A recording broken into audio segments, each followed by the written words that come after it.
All right, welcome in everyone. Let me do a couple things. Let me put on,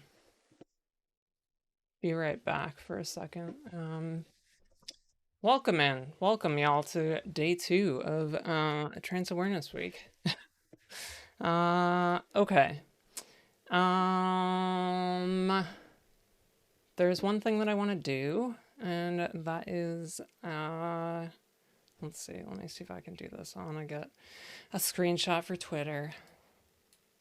There we go. Okay.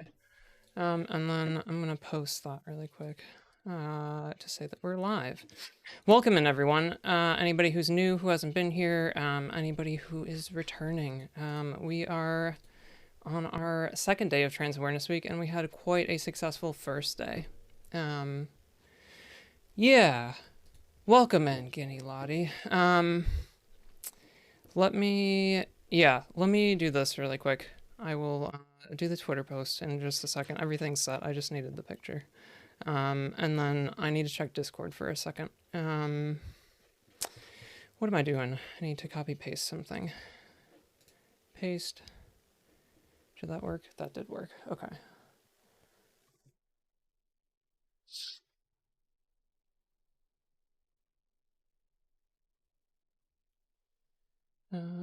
Screenshot for today. Where is it?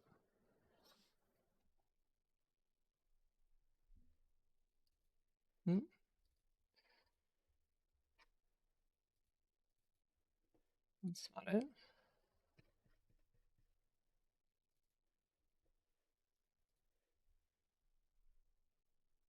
There we go. Okay.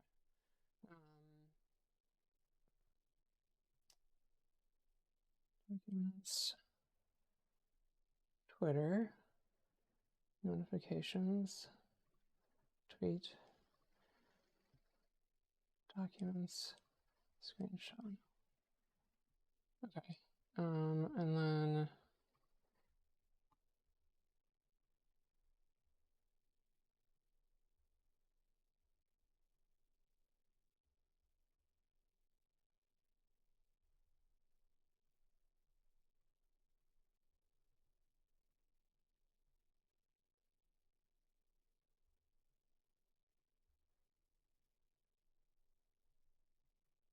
okay.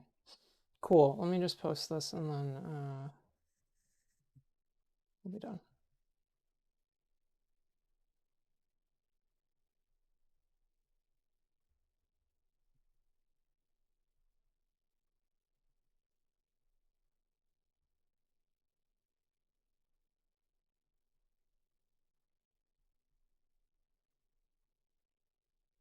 Sorry.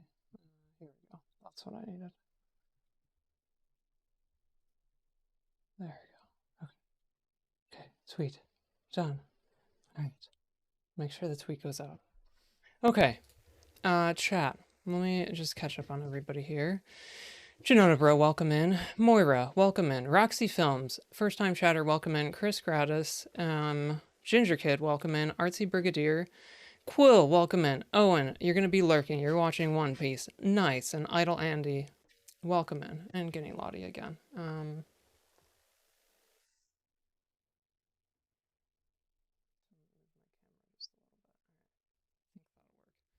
Okay, and Discord.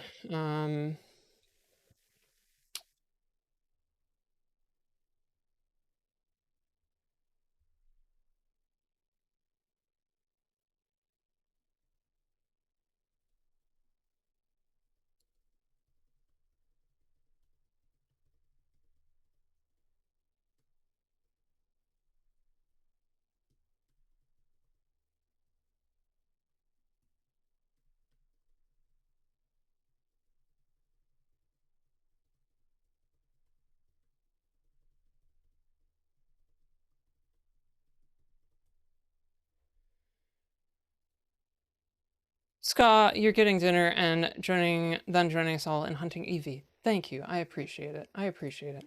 Perfect. Okay.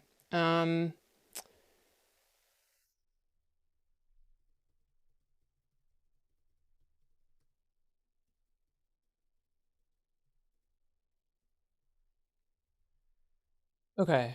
So I've got something to share with y'all. If you have a second to help out. Let me switch my keyboard here. Twitter. There are two things. There's a Reddit post that I would appreciate if people have a second to upvote. Shiny Pokemon subreddit is not always kind to events. So if you upvote this, it would help us get some visibility on Reddit. And then the second thing is that we've got our go live tweet, and if people are willing to take a minute and like retweet our go live tweet, that would be great. Okay, we've got a bunch of stuff today. I'm ready to get started. So we're going to do some shiny hunting for Mew. We're going to have someone on to talk about their trans experience. We have a bunch of incentives today. I've got a couple different ones from yesterday. The incentives for today, you can also see them in the About section below this as well. We've got Avatar of Choice for the week. We have a few people have chosen that. So you get a Ditto and you can choose shiny or not shiny if you're following. And if you'd like something else, you donate at least $5. You get your choice of avatar. And if you've already donated more than $5 or more, then just let me know. And we can take care of that. We can do rank 5 Pokemon as well, which is here. And we will take in the shiny and not shiny palettes for Pokemon, 5 Pokemon of your choice, and then rank them. Ginger Kid, welcome in. And then we can do a Pokemon Snap round in original Pokemon Snap or new Pokemon Snap if you'd like. I have that set up. And then we have Pokemon cards. I got some Silver Tempest if people want to take a look at those. That just came out today. And then I've also got some Evolving Skies and Brilliant Stars. And then in terms of avatars, if you donate $50 or more, you can have your choice of Lugia. And if you beat the top donation, everyone who beats the top donation gets Mew and gets to keep Mew as an avatar on the bottom of the screen. So we'll have more coming in terms of other stuff, but that's what I've got on my stream for today. The other couple things that we've got that I'll probably show a couple of times is we have these Mew figures that you can see on the Tiltify page. Different colors as commemorative for a $100 donation. So let me drop that Tiltify link there if you could check you can check those out. Exclamation mark donate. And then we also have our trans-themed Game Boys as the other one. So that is the other one that I've got. And I'll put some of these together on stream. But if you'd like one of those, check out the Tiltify link. Welcome in, Janona Bro. And thanks for all the support on Twitter from folks. I've been seeing this from everybody. Yeah.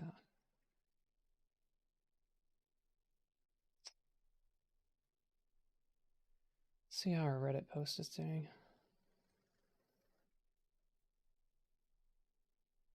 Okay. Let's see. Grab this. Need to restart my controller mod thing.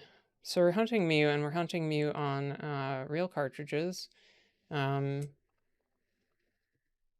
DSs, and I'm using a controller mod that I've developed to control it with GameCube controllers. And we'll see what happens today in terms of getting a Mew.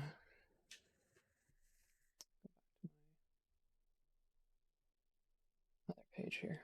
Okay, cool.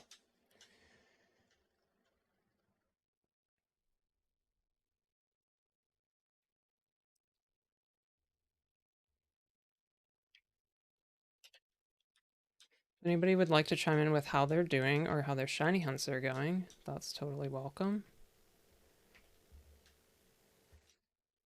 GameCube controller is the best controller. I agreed. I like the GameCube controller a lot. Yep. I need to make sure I don't kill this Mew.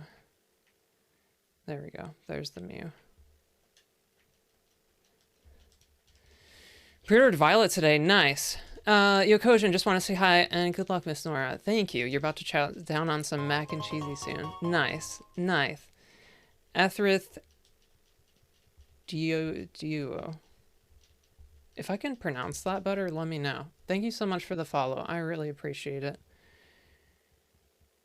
Yeah, I mean the problem with the GameCube controller is that it like is has your hands like slightly more vertical than otherwise, and that like takes your tendons and like twist them in a weird way. So what you want to make sure that you like that's why I like the Xbox One controllers the best. I really like the GameCube controllers, but like they keep your hand a little bit too vertical. You'd rather have it just a little bit different. So Xbox One, in my opinion, is probably the best ergonomics for my controller, but I know that like different hands have different things. You have bad hands already, so thanks for the shiny luck 19XX. I appreciate it.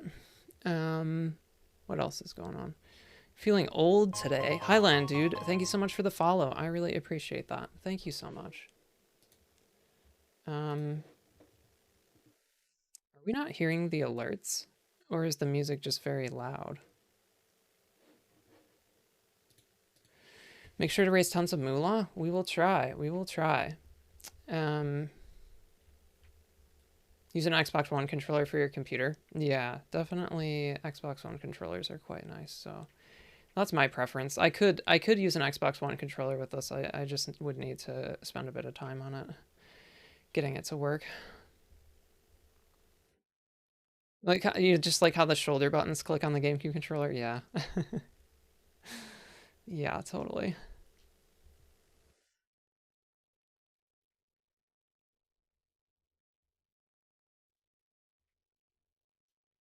How do you donate? Exclamation mark donate is how you would donate. And Frog and Cog, thank you and welcome in. The Tiltify is there. We have some rewards. So we've got on my stream, there's some incentives as an example, and then we have some rewards on the Tiltify page. So the incentives here for today are being able to choose something other than Ditto at the bottom of the screen.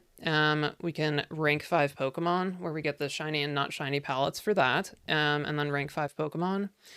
Or we can do a map run on Pokemon Snap, open some Pokemon cards, or yeah, that's what we've got for today. But yeah, if you want to check out some of the other stuff that we've got, we have these Mew figurines that are 3D printed, and then Game Boys as well. Trans-themed Game Boys.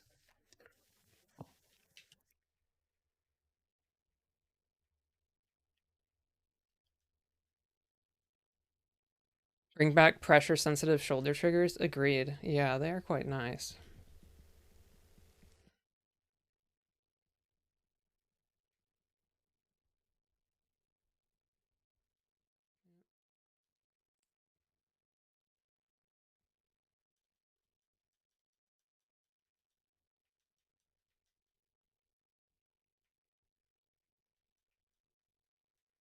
We're not being perfect with these today, or like in general, so I'm not so concerned about getting the Mew specifically, but I do want it. It's just like I'm not gonna try and go max efficiency with it. Okay, so we got 3 out of 4. Where's the fourth one?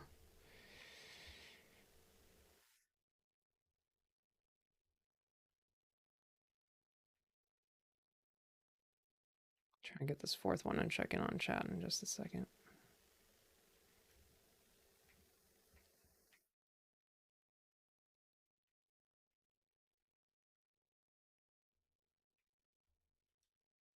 No. Just started your first radar resets for the event? Nice. I'm excited for that. What was your hunt again?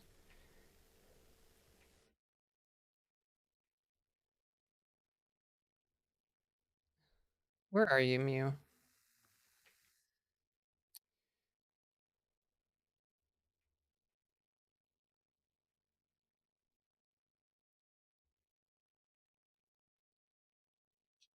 There we go. There's the Mew. 2 daughters and was only 6 months old, so she doesn't have much of a choice in the matter on watching Pokemon. Is that what that is about?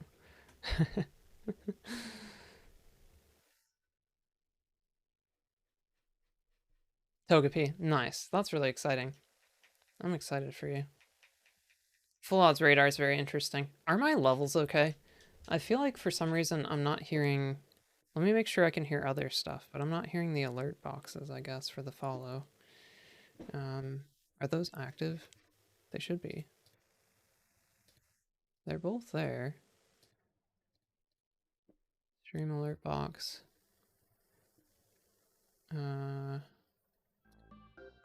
Okay, I can hear that, and I assume y'all can too.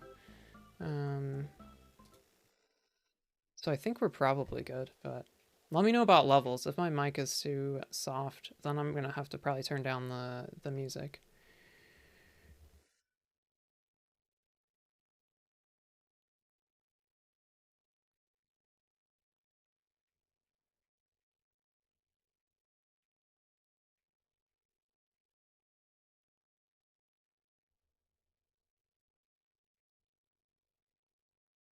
Frog and Cog, thank you so much for donating to Marsha P. Johnson. I really appreciate that. Thank you so much. That's very kind of you.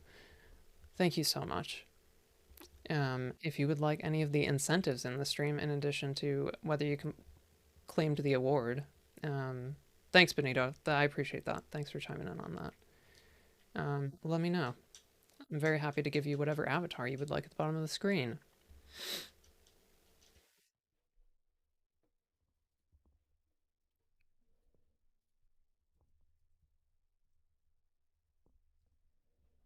Just log into Tiltify so I can see everybody's stuff really quick. There's no shiny Mew there, right? Yeah, no shiny Mew. Thank you so much. Yeah, here's the options for the avatars at the bottom of the screen. Let me get you one of those, and you can pick which, pick which you would like. There's the options, and they can be shiny or not shiny. You have to be following, though. I'm not sure if you are. What was I gonna say? What was I doing? I was checking Tiltify. Got to visit your friends yesterday and meet their 2-month-old for the first. That's always exciting. That's always exciting. There is nothing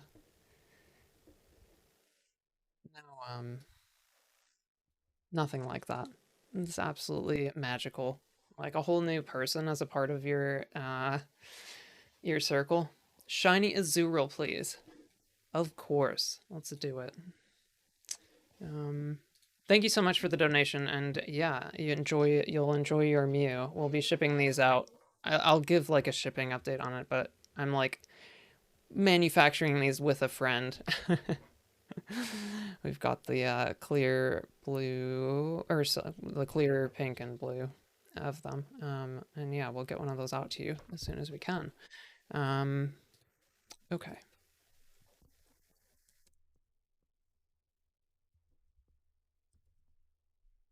Where are you at?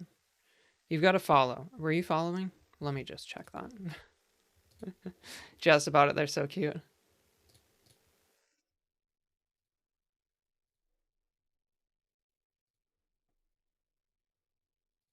have it set to follower only. Do you see yourself at the bottom of the screen, Frog and Cog?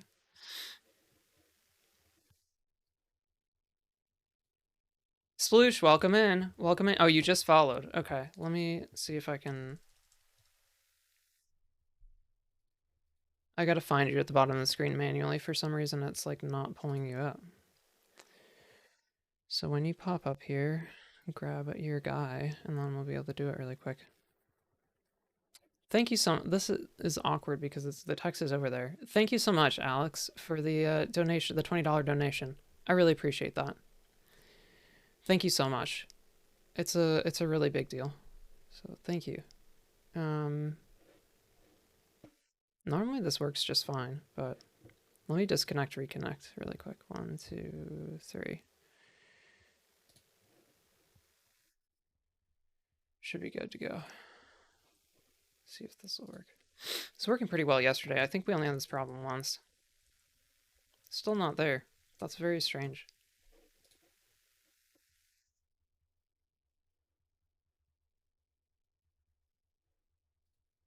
Anyway, I have no idea how Twitch works, so you're not sure if you follow correctly.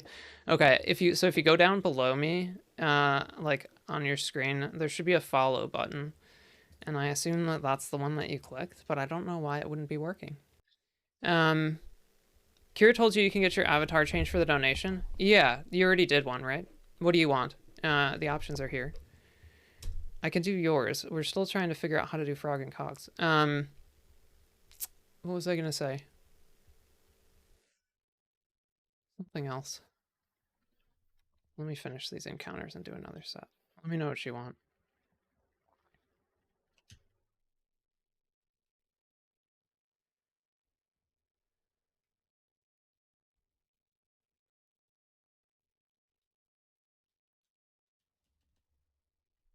Angel, welcome in. Welcome in.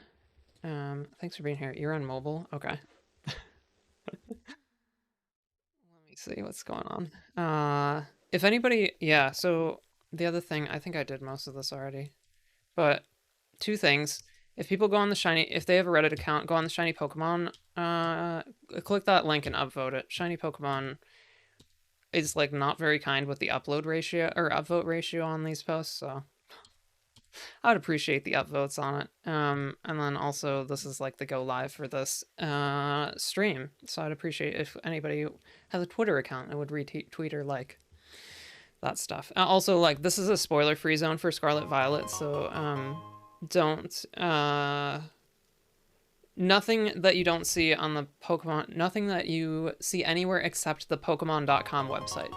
Okay, we got Frog and Cogs follow, and Cogler again. Thank you so much for the follows. I really appreciate that. It makes a big difference. Follows are what made this event successful, in my opinion. Thank you so much, Quill's parents, for the $50 donation. This event was I've been streaming seriously for 3 months, and being able to put this event together has been an incredible experience. And the follows and like everything, all the support people have given are what's made this event possible in the first place. And the fact that it's successful is just another testament to the kindness of folks. Okay, so we got both y'all. Let me try this one more time. I'm gonna disconnect and then reconnect. You avoided spoilers and tried but failed to avoid recent official media. Hopefully there's still a lot in the game to discover. I think there will be. I think there will be. Yeah. Okay, we've got Frog and Cog, and you want Shiny Azurill. We'll take care of this. It should not be this difficult for everybody, so no worries about it. And Quill's parents, again, thank you so much. And Alex, if you're in here, let me know if you wanted any kind of the incentives out of what we have here today for the $20 donation. We're getting the same notifications in every single stream that we're doing. And by the way, Trans Awareness Weekers is everyone. That is streaming. So if you save that tiny.1/TAW2022 link, you'll be able to see everyone who's streaming. It doesn't work on mobile. I need to figure out how to get it to work on mobile, but on the PC, it will get us turn my music down. Get you to everyone who's currently streaming, and then the second link, the link tree from me, that has everyone who is participating in the event. So if you follow people there, then you'll know when they're streaming. Otherwise, like at some point, that tiny.1 Trans Awareness Week 2022 link will be empty. It was empty last night, obviously, because at some point people aren't streaming anymore, but it should work right now. I think that let's check how many people are streaming just so that people know. Twitch, or sorry, tiny.1 / Trans Awareness Week. There are currently 5 people streaming, including me, so 4 others. So that donation from Alex could have come from any of those. Cool. You've eaten up spoilers like candy, but you promised not to spoil. Yeah, I used to be in that camp a bit, but I've changed my mind about this game. Definitely wanting to go in a different way for it.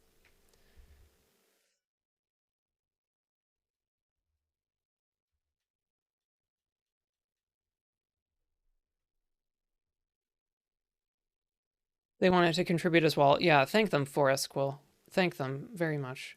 I really appreciate it. Let me make sure that I didn't miss anything here. You want Lugia? Okay, cool. Yeah, let me give you Lugia. What's that, Sploosh? Also, can we shout out Sploosh if Kira's not here? Can you shout yourself out, Sploosh? Sploosh is one of the Sploosh is probably number 2 when it comes to the people who have supported the stream and gotten me here from an early point. So I really appreciate his support. He's an awesome streamer, really loves Gen 3, typically does quadruple hunting like I'm doing here in Gen 3, and knows a lot about trading cards stuff. So please drop him a follow. He'll be streaming for the event. He's streaming a Lugia hunt. So you can change to shiny or not shiny, but I'll give you the shiny one for now. You can change it yourself. And you know how to do that, I think. Seeing parent donations is so wholesome. Yeah, I agree. I am really happy to see those too. Spoiled most of Gen 8. And regretted it. What wasn't spoiled for you was really incredible to discover on your own. Yeah, definitely. Yeah. Yeah, there's been cases, I think, like, there's like a surprise and delight aspect to these things that it's just like wanting to see the story unfold the way that they want to tell it.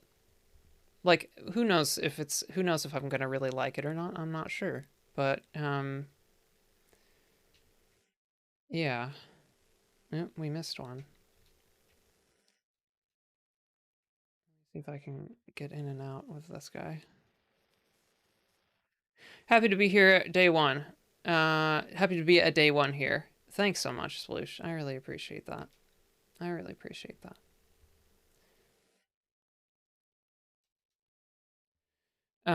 Okay. Let's see if this Mew is. Your parents grew up without much, so they like to give back when they can. You were explaining to your stepdad and he asked if you could donate. That's very nice. Please thank him for us. I really appreciate it. Yeah, every little bit counts. And let me just go over some of this. Most people have seen this before, but this is the Trans Awareness Week flyer, the final flyer basically that's got some of our the Marsha P. Johnson Institute, who's and they're an amazing charity, and they support Black trans folks in a number of ways, including direct payments. And I'm a huge fan of direct payments because getting money into people's hands is a great way to help them because they know what they need.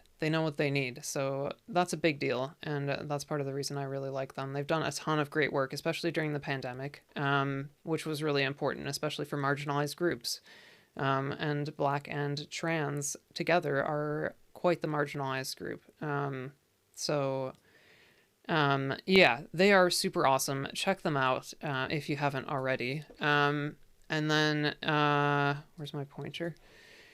Donations are matched 1-to-1 up to 16K. So that's really awesome. And so every dollar so far that's been donated is doubled. So every dollar that you can donate is worth 2, essentially. So anything that you can give is very much appreciated. And again, like I say this every stream, it's like, it's not necessary to donate. There are a number of ways to support: following the streamers involved, following them on social media, helping support those posts, keeping chat active, lurking, totally fine. Like keeping the view count, helping keep the view count up, by lurking, and chatting, and the last one's donating. So you like fighting games. Thank you so much for the $1 donation. I really appreciate that. Welcome in if you are here. And again, thank you so much. And again, yeah, like every dollar is essentially worth 2. So that's definitely appreciated. And if folks haven't seen this graphic before, we've got a bunch of targets that were crowdsourced for shiny hunting during the event. It's not an exclusive list. It's just a set of examples that were crowdsourced. So, and these are the 25 streamers that you can see under Trans Awareness Weekers. Crazy though, seriously, we're gonna hit this goal already and it's only day 2. Is it? Sorry, I need to learn how to pronounce your name. Is it Val? Or Val? Or Val? Or Valha? Sorry, like you... Rawers. Yeah, Trans Awareness Weekers, if you'd like to follow. Val is okay, thanks. Okay, I appreciate it. Thanks so much for your support for the event and stuff and streaming for it. Definitely appreciate the amount of people that we've... Oh, I hid this, I didn't mean to. that we have involved in this, and just like the amount of stuff that people are putting forward in terms of like incentives and stuff. So in each person's stream, they're all doing different things here. So if you check out their different streams, you'll see something different in every single one. You'll see different Pokemon being shiny hunted and like different things that they're doing to support the event, and it's incredible. It's incredible. So we've got these donations as a part of the Tiltify, and then the rest of these happen in each of the streams. So if you donate, you can have incentives in those streams. So what am I doing? Switching back. Emotes. Yes, I love the emotes. Squid global ones. Subscribe. Roxanne, thank you so much for the sub. I really appreciate that. Thank you so much. Please, I appreciate the subs and everything, and I'm not like shaming anyone for doing that, but like if it's a difference between supporting the stream here and supporting the Marsha P. Johnson Foundation, please direct it to the Marsha P. Johnson Foundation, and like everything that's coming in here, I'm also directing there too. But Twitch takes like half of what comes in here, so like it's definitely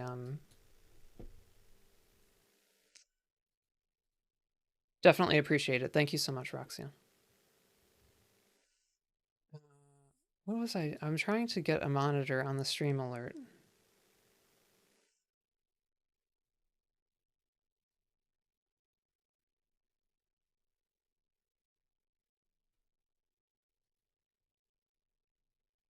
Monitor off on the bar. On the chat, I don't need it there. Tiltify alert box.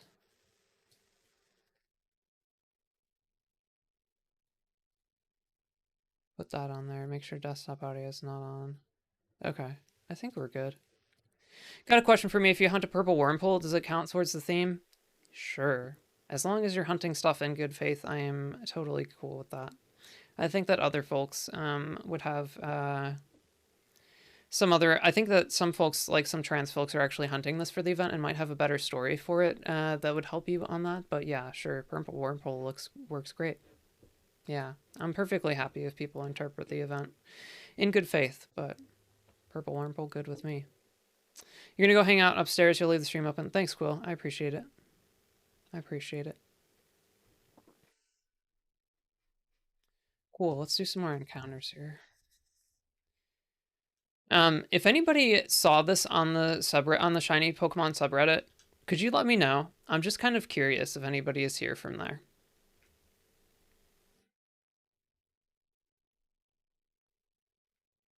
I've been trying to coordinate to get this back on the R Trans Sylveon forum, but I haven't been successful in getting in touch with the mods again after last week, so.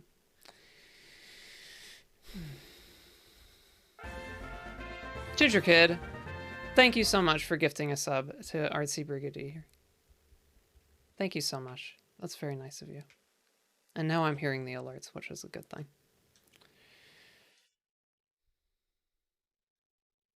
I figured out what my problem was with my headphones yesterday. There's a separate volume control on the mic, and the volume control on there was down. And it's buttons and not a dial, so I didn't check it properly. Will I play Scarlet Violet? Yes, I will. Give me 1 second. I'll be right back. But yeah, I'm going to play Scarlet Violet. So on the 18th, we'll start playing Scarlet Violet when it comes out. No spoilers in here. The only thing that's acceptable to talk about is the official Pokemon news on the Pokemon.com website, essentially. So nothing when it comes to spoilers. Let me do something. I'm gonna do two things. You're doing Badu and Misdreavus. Awesome. That's great, Roxanne. Perfect. I'll be right back. I'm gonna run a battle royale while y'all are waiting. And yeah, Artsy Brigadier, please enjoy your emote sub badge, ad-free viewing experience, and increased channel point rate. And I'll be right back in a second.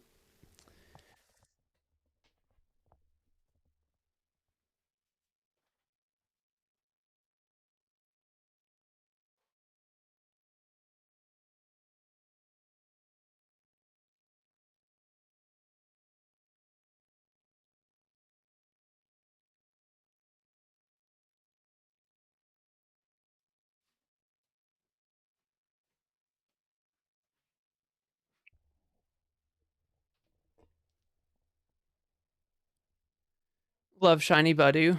Heck yes, Shiny Budu is great. Battle Royale.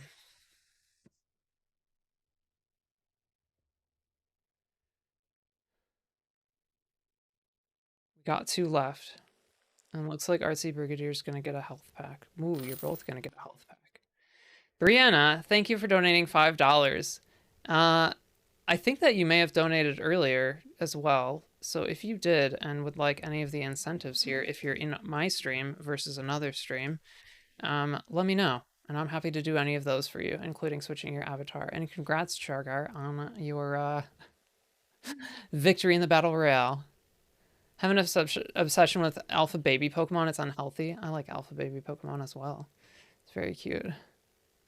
What did I miss anything here? You guys play Pokemon Go? Tomorrow's community day for Teddy Ursa. I do not. I go in and out of playing Pokemon Go. My frustration is that Pokemon Pokestops give you less stuff, like seemingly over time. Like even if you wait a while, like if I'm like working and I have to like just like go around the block a couple times, you know, at the beginning and end of day, like you don't get as good of stuff even if you wait like the entire like 16 hours or whatever. It's kind of absurd. So I always run out of Pokeballs and I don't want to pay for it. Just don't like microtransactions. Haven't donated before, but Bulba Avatar would be great. So we only have trans-related options. So there are your choices. You can pick from any of those if you would like. Hello, yes, welcome in. Thank you so much, and thanks for your support in Beetle stream as well. Appreciate it very much. But yeah, we've been playing Scarlet Violet. I have a cosplay set up for that. I'm not in cosplay today because I wanted to spread that out a little bit. So I think tomorrow I'll probably do my cosplay for this hunt. And then, yeah, Scarlet Violet one will start probably the night before, basically. But yeah, you're playing Black White 2 at the moment. Nice, Akuma. That's cool. I need to play Black White 2. I'm in the first town basically still. I started it right after I finished Pokemon White, and then I got into streaming, and here we are. Cool. Blue Mew. Mew is for every top donation. But yeah, Blue Ditto. Okay, I'll do Blue Ditto. Yeah, so top donation. If you beat the top donation in the top right-hand corner, then you get a Blue Mew. But I don't expect anybody to do that.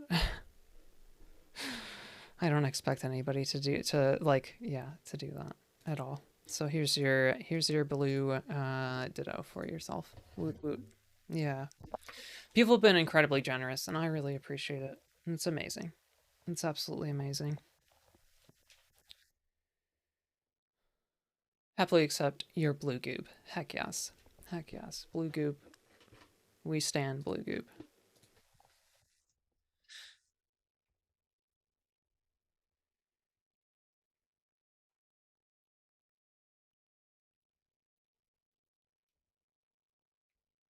Where are you, Mew?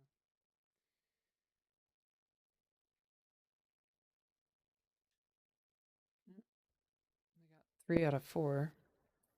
Let's see if we can find the 4th one.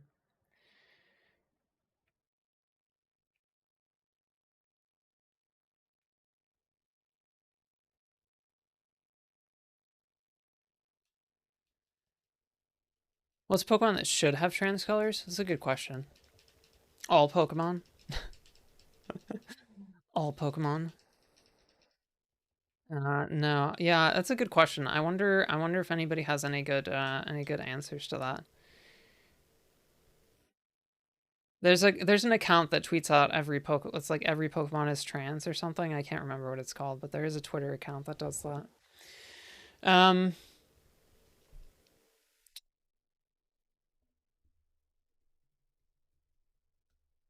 Let's get a few more encounters in. And then we're gonna have another trans voice aside from mine on. So yeah. All Pokemon say trans rights? Heck yes. Heck yes. Shiny Dredgegon should have been a trans flag rather than an Irish flag. That's a good point. Yeah, Mew has, yeah, so we've got Mew and Ditto also. That's why It's why my Ditto emotes are, well, Mew's my favorite Pokemon on top of the fact that it has Transform and it's genderless and it's trans flag colors. It's kind of a nice combo of all of it. But yeah, like Pink Glaceon would be cool. I agree. Apollo is back. Welcome back. And hello. Oricorio, but they're transcolored? Yeah, I agree with that. That would be a good one.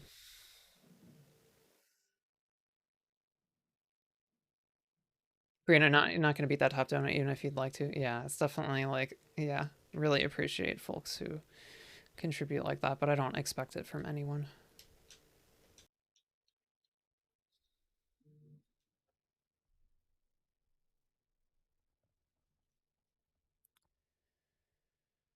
Have eaten 6 cupcakes in your hyper? Sounds like a good time. Sounds like a good time. I think if I ate 6 cupcakes, I would not be hyper, I would be sick. But happy for a moment, that's for sure. Thank you for the shiny look, Brie.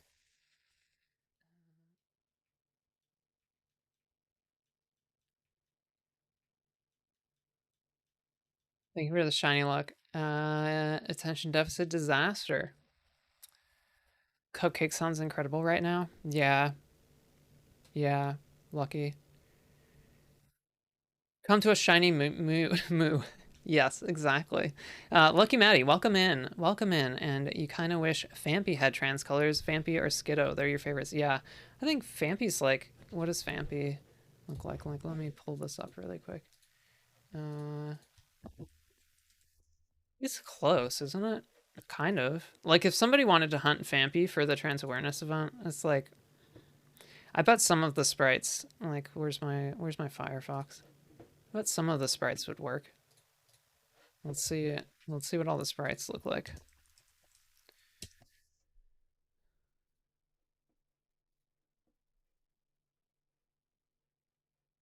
The red is a little red, but it's kind of close enough. And what was the other one you said? Skiddo? Oh, Skiddo, very cute. I don't know every single Pokemon. Like I'm a Gen 1 to 5 are my strongest. Gen 6 I've only played once. But yeah, this is very cute. Like Skiddo.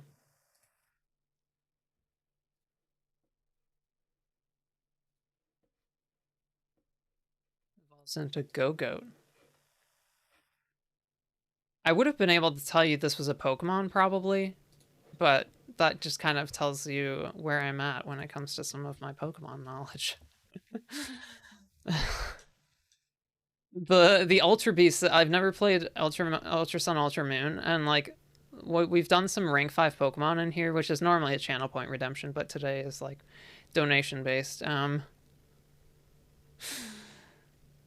Some of the Ultra Beasts look like I wouldn't be sure that they were Pokemon if you wanted me to guess whether they were or not. So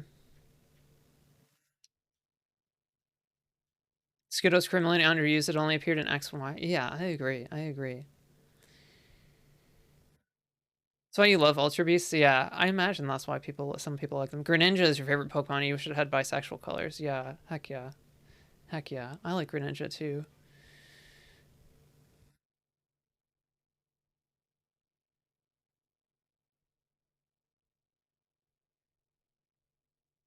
Ultra Beasts technically aren't Pokemon, to be fair. Is that true? I didn't know that. Good to know. If it is. Well, how are they not Pokemon?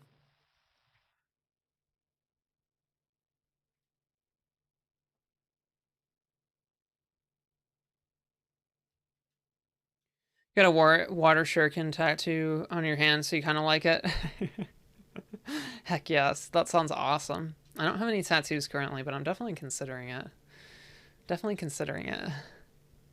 Go. It's like your bike in X and Y? How did I not remember this?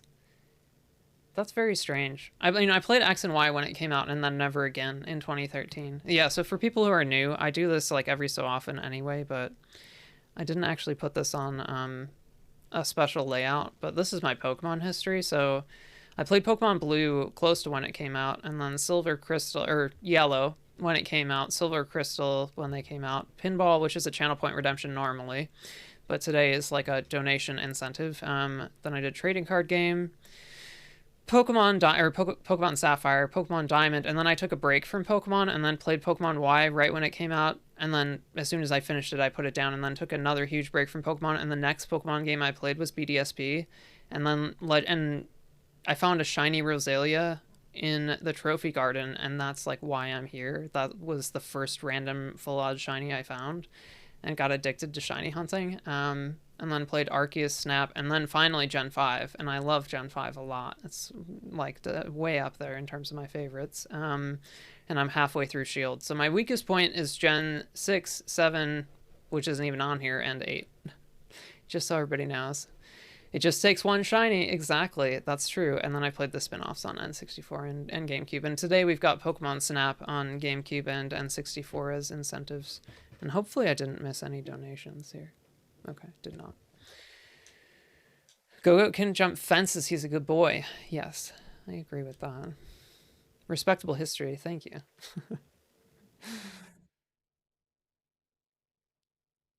Appreciate it.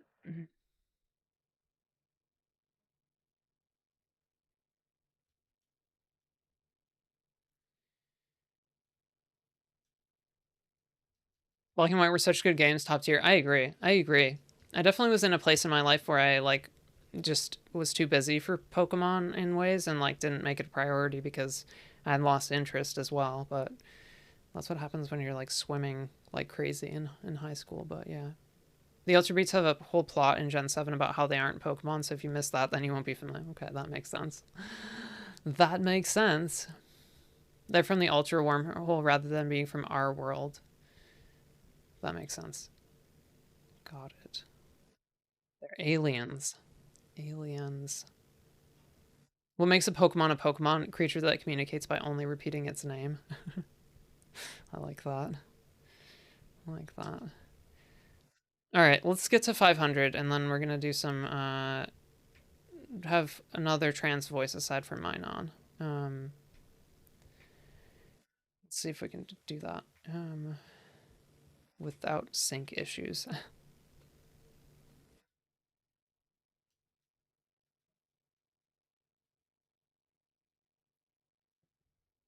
Thanks, y'all, for being here. I very much appreciate it. Thank you so much.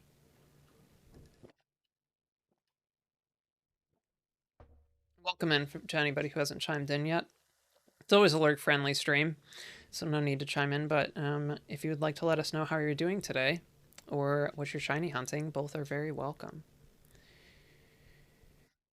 Your first shiny ever was Raticate in Soul Silver. The first shiny you ever hunted was Phantom. You've been addicted to hunting ever since? Heck yes. Yeah. Random shinies hit different. Random shinies hit different. They're really special. The second random shiny that I got was Legends Arceus. I got a Glameow. Random, full odds. Like, in my first playthrough of the game, it was the second shiny after Ponyta. Gonna dip for now, but thank you for streaming and fundraising, and good luck with the shiny hunt. Thank you so much, Frog, and thank you so much for the donation as well, and we'll get you out your Mew figurine. Thank you.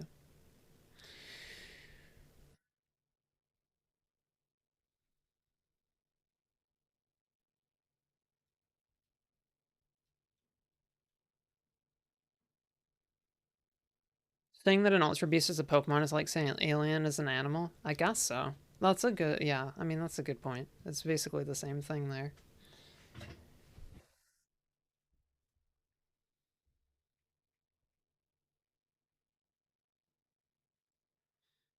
Man, we're at 597 followers, and like that's one thing. That's the thing that I'm typically like glancing at, and then I'm like looking up there at like $3,221, and I'm like, oh my god.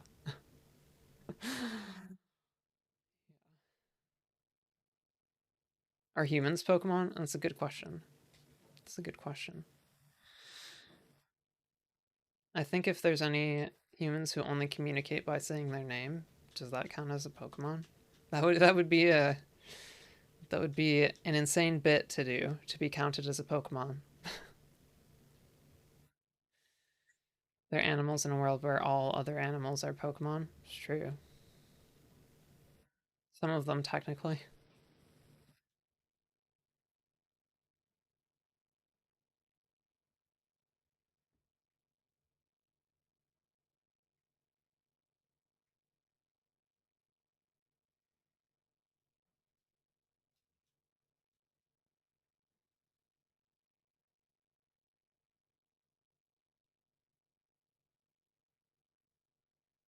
Celestial Pokemon? What's a celestial Pokemon? Is that what we mean about Ultra Beasts? Groot is a Pokemon confirmed? Good. What? Yeah, I mean, that's true. Quite true. What other Pokemon exist in other universes that should be brought into the Pokemon universe? Any Pokemon not from Earth? That's a good point. I mean, is Mew from Earth? And I mean, Mewtwo is man-made, I guess, but is Mew from Earth? What other Pokemon are not from Earth? Clefairy's not a Pokemon; it's a menace.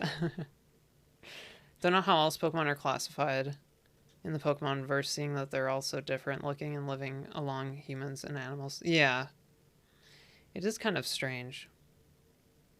Groot also knows the word I and am, so maybe the Pokemon's name is I am Groot, and not just Groot. Okay, so we got to 500. I want to do two things. So we'll have our guest on in a second, but I want to share this with folks uh, because it's important for anybody who lives in the U.S. and identifies as trans or non-binary. By my like textbook reading of the definition, trans includes non-binary, but I know some folks who are non-binary do not identify as trans. So if you're in the US and you identify as trans or non-binary, or both, there is a survey happening that last happened in 2015. It's a very important survey because it's used for research into trans issues and setting public policy. It's something that's referenced very frequently because it's an extensive survey. It does take between 30 and 90 minutes. It took me 60. It took most other people in chat who have done it about an hour, who are trans, who are in the US, who decided to do it. But it's extremely important. It was last done in 2015. 2015 to now is like an incredible difference in terms of how trans folks are living and experiencing the world in the US.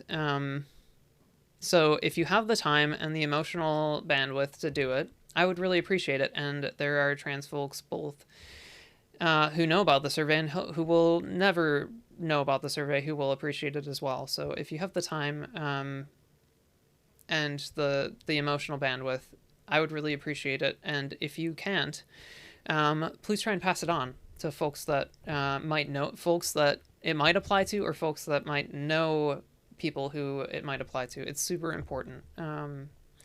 And it ends on the 21st, which is the day after Trans Awareness Week is over. So, yeah, check that out if you haven't already. Okay, cool. Let me mute myself.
Yeah, let me know. We need to check the levels here, so let me just see if I can get our mics at a similar level, and I'll probably turn down the music a bit.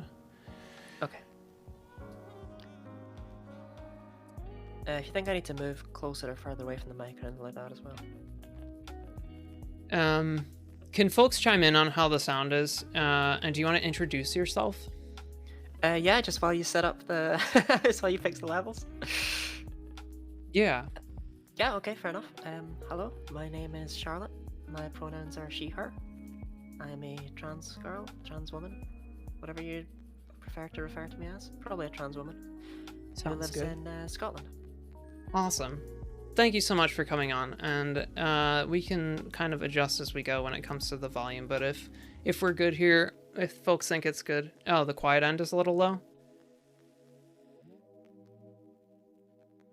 What do you mean the quiet end?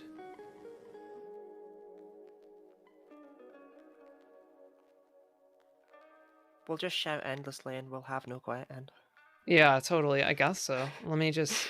I'll turn you up a little bit, and then... I can move close to my mic if need be as well. Okay. I mean, not much closer without like eating it, but you know, I can. Sounds good. Let's go from here, and folks chime in on the volume levels if you can, and attention deficit if you could maybe elaborate, that would be good. Cool. Yeah, so this is gonna be pretty informal. I just like, we've got some questions that I like kind of threw together to give folks an idea who are coming on about what we would talk about in terms of trans experience, and it's mostly just to like highlight folks, trans folks in general, and folks in the Pokemon community and in the shiny hunting community overall, and hear from some other people aside from me, to share their experience and platform it as part of this event. So yeah, nothing super formal, but we've got some people have been thinking about, or Charlotte's been thinking about her responses to some of these questions, and I'm happy with wherever we want to start. I'll pull up the questions for myself. I'm not going to put them on screen, but if you have a place you would like to start, I'm perfectly happy with that. Oh, no. I mean, I'm worried now that my answers might seem lacking now that you've said that I've prepared them. No. No, totally. Okay, so you've shared your name and your pronouns. Mm-hmm. Let's see, where can we start here? Let's start with Pokemon stuff. Oh, okay. When did you start playing Pokemon? I've kind of been playing Pokemon all my life. Nice. The first memory I kind of have of Pokemon is walking into the living room. My mum and sister were watching the anime, and there was an episode with Magikarp swimming up a waterfall. Actually, I think my mum was watching it alone. I think she was just laughing like, they can't do that. That's like my earliest memory of it, but I used to ask if I would be able to play on my mum's copy of Pokemon Sapphire, and I'd just mess around in Victory Road and beat up Golbat with like her Sceptile or whatever. Yeah, so she was playing it like, yeah, my parents never touched video games, so that's very funny that your parents would have played. That's really cool. I like that. So Pokemon Sapphire was your first game? Debatably. I it's hard for me to put a point on it because my family, we had like an N64 and like a Game Boy Color and Game Boy Advance and stuff all together. So and a GameCube as well even. So I really can't place it. Got it. Okay, that makes sense. That's super cool. Favorite Pokemon? My favorite Pokemon is Gliscor. I feel like it's quite an out there pick. I don't know. I wonder if you're expecting more trans-related things. No, I don't think so. I don't think my favorite Pokemon are trans-related. It doesn't have to be that way. Trans folks can talk about or like have favorite things that are not trans-related. Let's pull up Gliscor. That's fair. I don't know what it is with Gliscor in particular. Yeah, I'm a big fan of Gligar. Gliscor. I like Gligar too. Don't get me wrong. Yeah. But yeah, like I like Gligar's goofy tongue. I'm kind of sad Gliscor loses. You see that in the anime, or is that something that you see in animations? Gligar's always had the tongue, but Gligar. Okay, I thought you were talking. Yeah, okay, Gligar. No, I'm sad Gliscor loses it. Yeah, definitely. Yeah, but I don't know. I really like Gliscor. I think it's still cute enough despite looking like a menace. And I find Gligar fascinating. I just like the line, to be honest. But I have to give the edge over to Gliscor more than anything else. Yeah, totally. I could see it for sure. Welcome in, Coffee, by the way. Yeah, we've got Charlotte on, who's talking about her experience as a trans person. And right now we're talking Pokemon for anybody who's come in. Let's see. Yeah, these are the easy questions. Yeah, I mean, that's a good place. Like, that's why, I mean, let's start with the easy stuff. First shiny. What's your shiny story if you've had a shiny before? I somehow, despite what I've just told you about how I've been playing Pokemon all my life, managed to go all the way until Generation 6 without coming across one. I was just doing the post-game stuff to gather up the Megastones around the world, and I forgot to put on a repel when I was running through Sandaloon Forest, and I just ran into a shiny Scatterbug, and it was like, oh, okay. I just chucked my Master Ball at it. It's like, alright then. That's amazing. That's amazing. And so you at that point you absolutely knew that it was a shiny, right? Oh, yeah. Yeah, definitely. First time I'd ever seen that color scheme, though. Yeah, it's always funny to hear folks who didn't know it was a shiny kind of thing. So yeah, I mean, going that long without seeing a shiny is for sure a thing. I'm pretty sure that I saw one when I was younger, but I really like hesitate to be sure about it. So I kind of like to say that mine was the Roselia and the Trophy Garden and BDSP, because that's the only one I can say for certain was I mean, mine, I aside could from count... Red Gyarados. But yeah. Yeah, I could count the Red Gyarados, but I assumed you didn't care much about that. Yeah. I mean, for some people, that's their first and only shiny, and I imagine there's some folks who their first shiny was Shiny Ponyta in Legends Arceus if they played that game. So that's true. I always forget about that Shiny Ponyta there. I really thought it was going to be a Galarian Ponyta, and they threw me off with that. It was like, oh. Yeah, it would be cool. It'd be cool. Then I wouldn't have to be hunting in Glenwood Tangle for it at 10%. Cool. And have you done any shiny hunts since then? In order to kind of say that I'd done one, when I was playing Pokemon Y, I did the fishing chaining. The chain fishing. Oh, nice. Yeah, there we go. I got those words wrong around. Yeah. Because it was like an easy way to get a shiny, and it was like, oh, okay. You know, there's YouTube videos everywhere, like, fast way to get guaranteed shiny Pokemon. It's like, oh, I'll give it a try. I spent a couple hours doing that. It was quite fun. What are the odds for that? I've never done that kind of fish chaining. I don't remember, but they get very, very high. Oh, nice. Okay. Yeah, I mean, you can get up to, like, with a chain breaking, or if you don't have a chain break in BDSP, you can get up to, like, 1 in 99 with radar chaining there, but that's the one I'm most familiar with. Yeah. But yeah, I mean, I had tried shiny hunting, I want to say, but I don't know if I was trying it as shiny hunting way back in Pokemon Diamond with the Poke Radar under the same rose. Oh, totally. Yeah.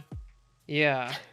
I think the odds are probably... I don't know if anybody in chat knows these, or if you know this, Charlotte, the shiny odds in Poke Radar in Diamond and Pearl relative to BDSP.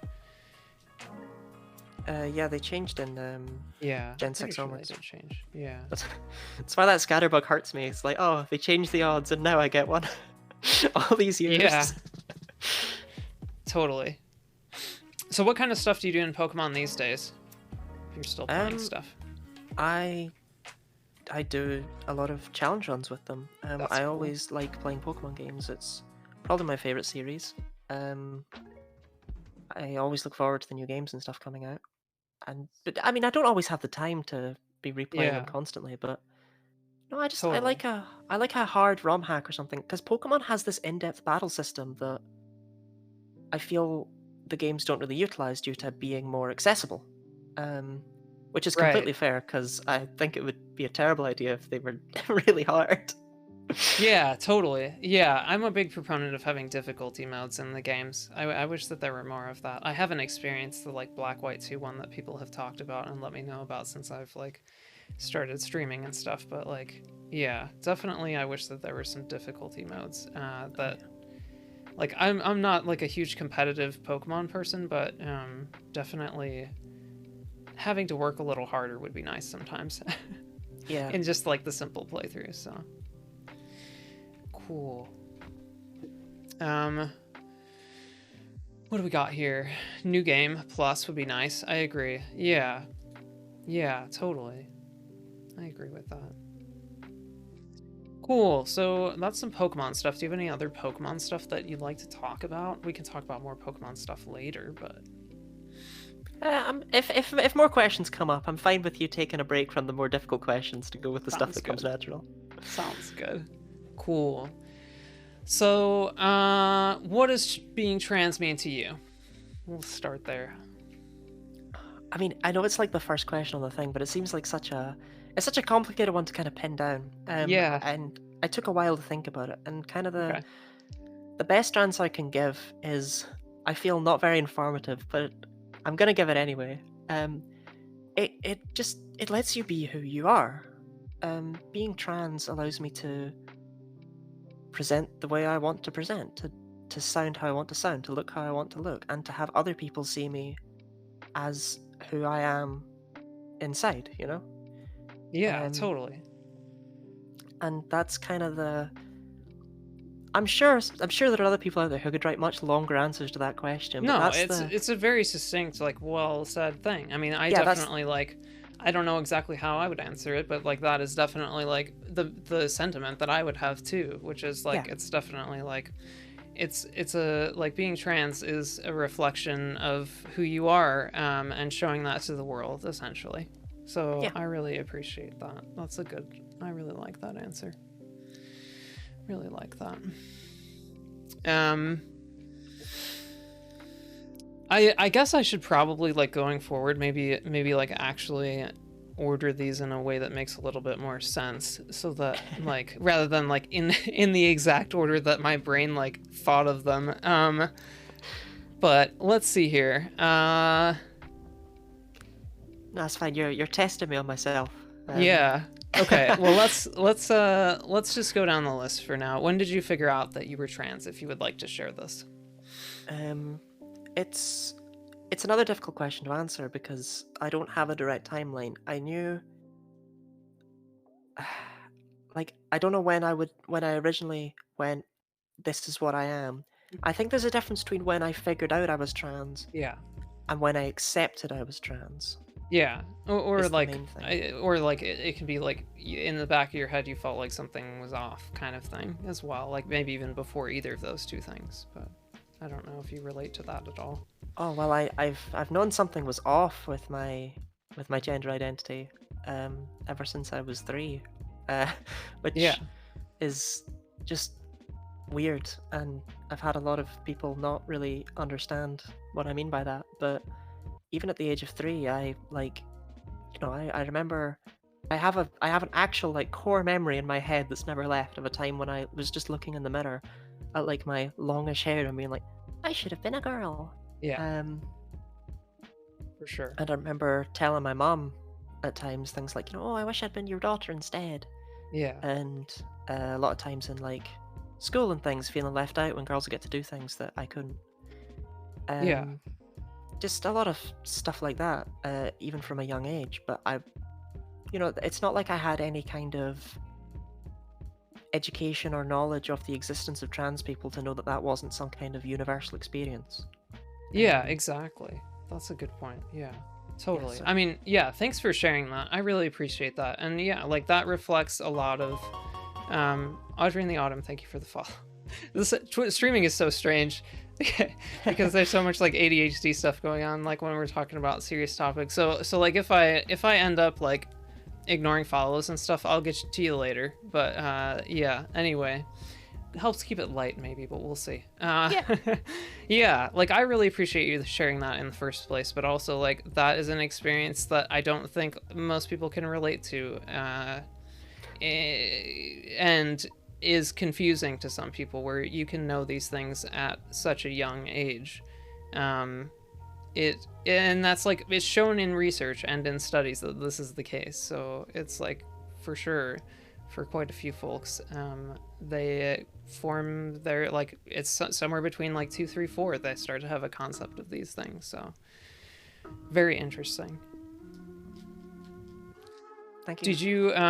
Did you feel like this is maybe a little bit off script here, but did you feel like when you were talking to your mom in those situations, did you feel like she understood what what you were saying, or did she kind of write these things off? And again, like if we're hitting on strange things, it let me is. know. It is like that is like a million years ago now. It feels like. Yeah, totally. But I don't think she did You don't think she because did? Okay. she's later told me that if I'd known when I was younger that she would have been supportive of me from a young age. And it's like, well, I did tell you, but evidently I didn't have the words, I mean, it sounds like you were pretty explicit, but again, like kids say all sorts of funny things. So. Well, that's the thing, I don't. Yeah. I mean, obviously I was there, right? But as far as my memory's concerned, I don't remember that as strongly as I remember some of the other things. So I couldn't tell you what words I used or how I expressed it. Totally. Or even if I just said it arbitrarily at some point, while eating soup or something, like just some random time rather than it being even remotely serious. It might just seem like a passing thought. Exactly. Yeah, totally. That makes a lot of sense. I think we got those two. Let me see. So when did you start your transition? Let's wait on that question and let me finish this raid business. Jack, thank you so much for the raid. I really appreciate it. Welcome in, everybody. My name's Nora. My pronouns are she, her, if you haven't been here before, and we are doing a fundraiser that you're probably familiar with coming from Jack's stream for the Marsha B. Johnson Institute for Trans Awareness Week. I am the host for this event, and we have a few things going on in here today. One being that we have a guest on, so you can hear from another trans voice aside from my own on my stream here, and we're having a conversation about trans things and Pokemon things. And for folks who have not heard it yet, her name is Charlotte. So we'll be continuing that in just a second after I welcome y'all in.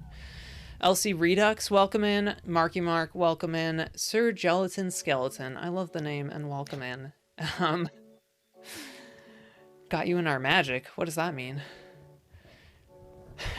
Thank you so much for the support in terms of a raid, Jack. If you gotta go, that's totally fine. And thank you so much for supporting the event by streaming it and doing all sorts of fun incentives and stuff, and hunting along and helping us get donations and everything.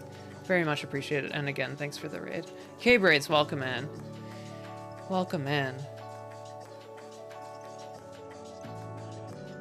Cool. He's been serenading you. Yeah, Jack's been doing covers of Disney songs in his stream, and I hope that he's getting more confident, because I really do think that he's better than he thinks he is. I like his voice. Still behind on the Disney songs. You have 18 of them now. You still have 14 left. I hope you have all of it recorded, because I definitely think that you should submit that to a record company. It's been wonderful. I agree. I haven't been able to hang out there as much as I'd like, but it's been awesome. Okay, we're gonna get back to LC Redux. Thank you for the follow. I think I might have said that, but yeah, golden voice definitely. Val, yes, I agree. Definitely not more confident. That's unfortunate, because I think you should be. But let me grab this Mew. So again, for folks who are coming in, we have a person on the phone who identifies as trans, who's called Charlotte, and her pronouns are she, her. We're gonna keep going through this. So yeah, when did you start your transition? Around 2 years ago. 2 years ago? Yeah, okay. And this is like, this is post high school, post college? Oh, near the end of university. Okay, got it. And what kind of like, what were the circumstances in terms of that in your life that like had this kind of come up as the right time for it, or that kind of thing? There was no right time at all. It was just I can't totally really ignore this anymore. It's yeah, exactly. Yeah, totally. I just couldn't do it anymore. Yeah, I was the same. Yeah.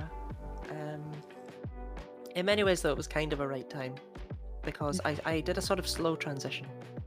I came out to a few people around me and was able to have a slow social transition, but didn't change my name at university or anything like that. But that was okay, because it was all online because of COVID. Oh, interesting. Yeah, COVID was a big enabler for trans folks in the best way. Yeah. and all sorts of different things that made it a lot easier to figure these things out and more accessible. So yeah, for sure. Yeah. Go ahead. But then when I went in to do my postgraduate, I was able to change my name there and not have it feel awkward or pressuring or anything like that, because I was doing a postgraduate in a completely different degree area. So it wasn't the same people, it wasn't the same Oh, lectures. got it. So That is quite convenient from that yeah. perspective, for sure. Definitely not having to do like the social transition with your peers in the same way. Yeah. Did you feel like pretty accepted at the university that you're at, in the program and everything? Well, I mean, I feel like if I was a more bitter person, they might have gotten into some trouble for claiming to be trans accepting, where they would still send out like cold emails and with my dead name and gave me like dead name with old ID pictures for things like that and stuff. It's like, oh, you can't really do that. Yeah. But it's like, I'm quite a shy and quiet person, so I just kind of emailed them sadly about it and be like, can I get a new one? And they were like, oh, we're really sorry, I'll send it directly to your house. That's good, at least. That's good. That's good. Yeah. That, like, it's definitely, the bureaucracy aspects can be very what's the word? Like, not disappointing, like disheartening, I guess. Disheartening. Yeah. When it comes to the effort that you have to put in. Yeah, definitely. I mean, I don't think it was spiteful in that instance or anything like that at all. I think it was just a case of I was a returning student effectively, even though I was doing a different degree course. So they just went, because I had the same student ID number. So I'm pretty sure they just printed out the exact same pictures and things for everyone to streamline the process rather than using the new ones that have been submitted. Totally. That makes a lot of sense, yeah. It's unfortunate, though. I guess, like, the typical experience is not, like, asking everyone if they're the same person. Or not that they're the same person, but that they want to be identified in the same way every time they have to do something new with ID cards and things. Yeah, I mean, it sucks because, like I say, I did have to reapply and give a new ID picture and a new name and stuff, but they obviously just ignored it because I had the same number. So something had changed somewhere, but it hadn't filled in everywhere. I don't think my university had the best file system. I think was the issue, really. Yeah, it really depends on the university that you end up attending when it comes to all of those things. Interesting. Okay. Anything else to say about the start of your transition when it comes to that? When it comes to anything like that? I mean, I'm pretty sure anything else I could have to bring up would probably come up. I can't think of anything that's specific to. Okay. Yeah, we can come back to stuff like that. We'll circle back around to it, I imagine. And some of this other stuff. What's your favorite thing about being trans? Well, I feel like the standard sort of answer to this is very much I like getting to be myself. I like getting to see who I want to see. I like getting to have other people see who I want them to see and what I want to present as and stuff. But my actual that, I mean, because being honest, that's my favorite thing. That's probably every trans person's actual favorite thing. At the end of the day, because that's or maybe it can't be classed as a favorite thing. Regardless, I put something else down. Is the point? I got it. Yeah, I'm interested. My actual favorite thing is probably being called by my name. When it was my first Charlotte birthday, I was actually really scared of all of the cards and presents and stuff. Not that there was exactly a mountain of them, not to flex. But of all the cards and presents and stuff that I received, it was like from relatives who I don't really talk to very often. It was actually quite scary because it's like I don't really want to. Yeah, it's like a measure of how accepting they are of you. Yeah, but they literally all were just like, "Happy birthday, Charlotte." That's amazing. It was really nice, and it made it just that much more special a birthday. And it's one of these things that I'm not sure if people know really how much it means for them to make sort of the bare minimum of effort, Yeah, it can be a really big deal for sure. Definitely, one of the things that I find very surprising is that I don't think that most people get called their name. Like me as a streamer, like most people don't get called their name as many times as a streamer, like as they do every day. Like a streamer gets called their name like so many times, and when I started like since I've started streaming, I'm not out at work currently. I'm on a break from work right now, but like for over a month now, I have only been called my chosen name, and I wasn't out at work, so I was getting called, like I was still like being dead named, like of my own, like that was my own choice. But it's been a very strange experience hearing my name so many times. Like in chats and other streamers like streams and stuff. So I've definitely like, it feels like that has like cemented these things in a very interesting, or this like my name in a very interesting way, that I don't think a lot of people experience. So yeah. Yeah, it's helpful as well that you don't hear your name very often, because it means you'd think changing your name would be a much harder thing for Yeah. you to do mentally than it is, but it really doesn't take long to get used to a new name, which is bizarre. Yeah, totally. Yeah, I mean, especially if like you have some kind of association with your name that might be negative in some ways. Like you just don't want to be called by that name anymore. It's just like it's easy in some ways to let go of it. I definitely still catch myself, well, much less over the past month and a half, but it's like when I'm introducing myself to someone, I'm like, the first thing that I go to out of safety is my dead name, because it's like that's been the default of like there's people that I don't really, want to know that I'm trans yet, and I'm basically like everywhere except work right now out, so it's not that big of a deal. But in general, like over the past month, it's been quite a different experience. Anyway, totally. So about names, how did you pick your name? It kind of goes back to Pokemon. Really? Yeah, surprisingly. I always got both games. I got one when it came out, and I would always get the other one for Christmas, which I would then just generally do a challenge run through. Nice. And what I would do is I would always play through the other one as the girl character and name myself Catherine. And I have no idea how that tradition started or where that name came from. But as a result, you'll note that that's not my name either. So, so I was, as a result, debating between, like, I was like, oh, I should probably go with Catherine then. But then it was like, for some reason, the name Charlotte came into my head, and I kind of was like, then trying to pick between the two of those, because it was like I should probably go with Catherine, but I do like Charlotte. And my best friend was like, oh, Lottie is a really cute nickname for Charlotte though. And it was like, oh, okay, well that's as good a reason as any to tip the scales. Yeah, totally. Yeah, it was a really weird thing though, because it was like I felt like I should stick with the one that I felt like I had been going by for longer, but I ended up actually feeling more attachment to the one that had just come out of nowhere.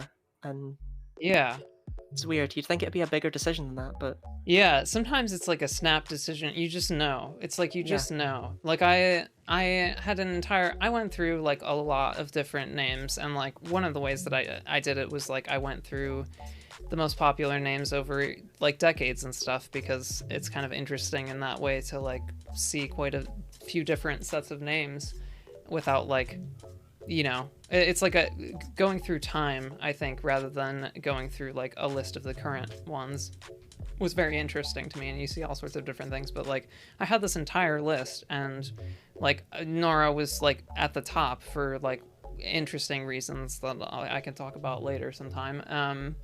But I was comparing every name against that one and couldn't find one that beat it. And finally I was just like, there's one downside to it, but everything else I like about the name. So anyway, yeah, it's definitely like when you know kind of thing. And I don't think that that's everybody's experience, but definitely it sounds like we share that experience. So yeah.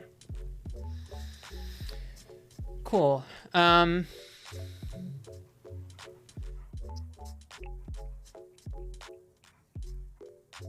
Jumped around a little bit.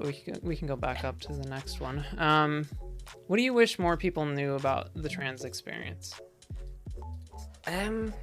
I mean, it depends on what kind of people. I suppose I'd like to hear it, but I suppose what I would say is that it can be really difficult, and the majority of sort of like attention, so to say, that I feel you get from it is negative. It's very much not a thing that people. It's not this free from repercussion, attention-seeking decision that a lot of people seem to think it is. You know, you're gate-kept at every turn, and you're constantly evaluated and stuff like that. But Yeah. despite that, it's still so rewarding to get to live as yourself. And I think, therefore, in order to truly sum up what I wish more people knew, I'd say I wish more people knew that it is not this easy free ride through life or anything like that. It's not some kind of snap decision. It's nothing like that. But I also wish that people who are questioning themselves knew that it's not any kind of living hell or anything like that either. Because I feel like there can be a lot of negativity that's put out there to counter people thinking it's so free and this choice and stuff. But no, it's not at all. What I wish more people knew about the trans experience is that it's a way to live your life. That makes a lot of sense. I like that a lot. And yeah, like definitely there is a lot of stuff that is required in order to go through transition, period. And I don't think everybody appreciates all of it. Yeah. At all. Like even like differences in like trans person to trans person's experience. But definitely it's an undertaking that I both recommend and don't recommend in a way, right? It's like to people who it's important for, do it. But to people that like make sure that you make sure that along the way you're evaluating that it's the right thing for you, kind of thing, because it is a real undertaking. Yeah.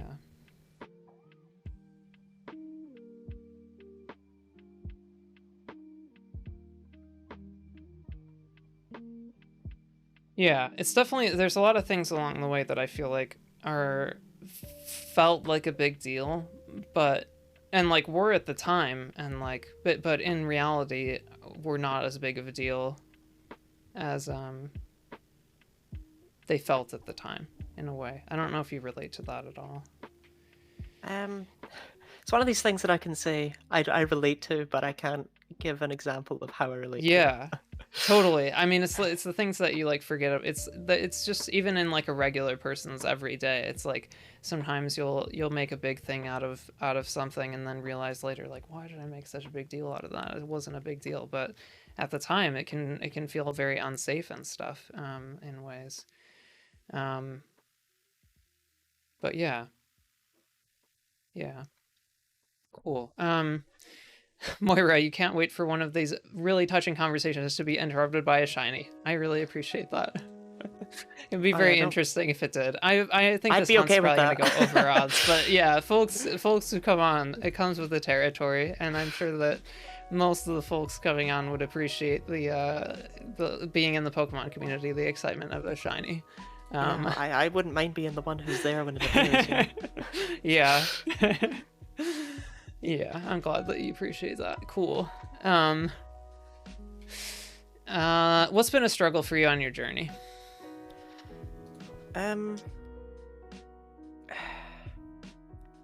Well, my girlfriend's mother is not accepting of me. Wow. At all. Wow.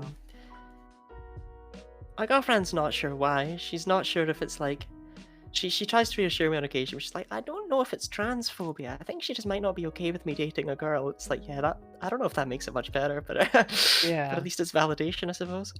Yeah.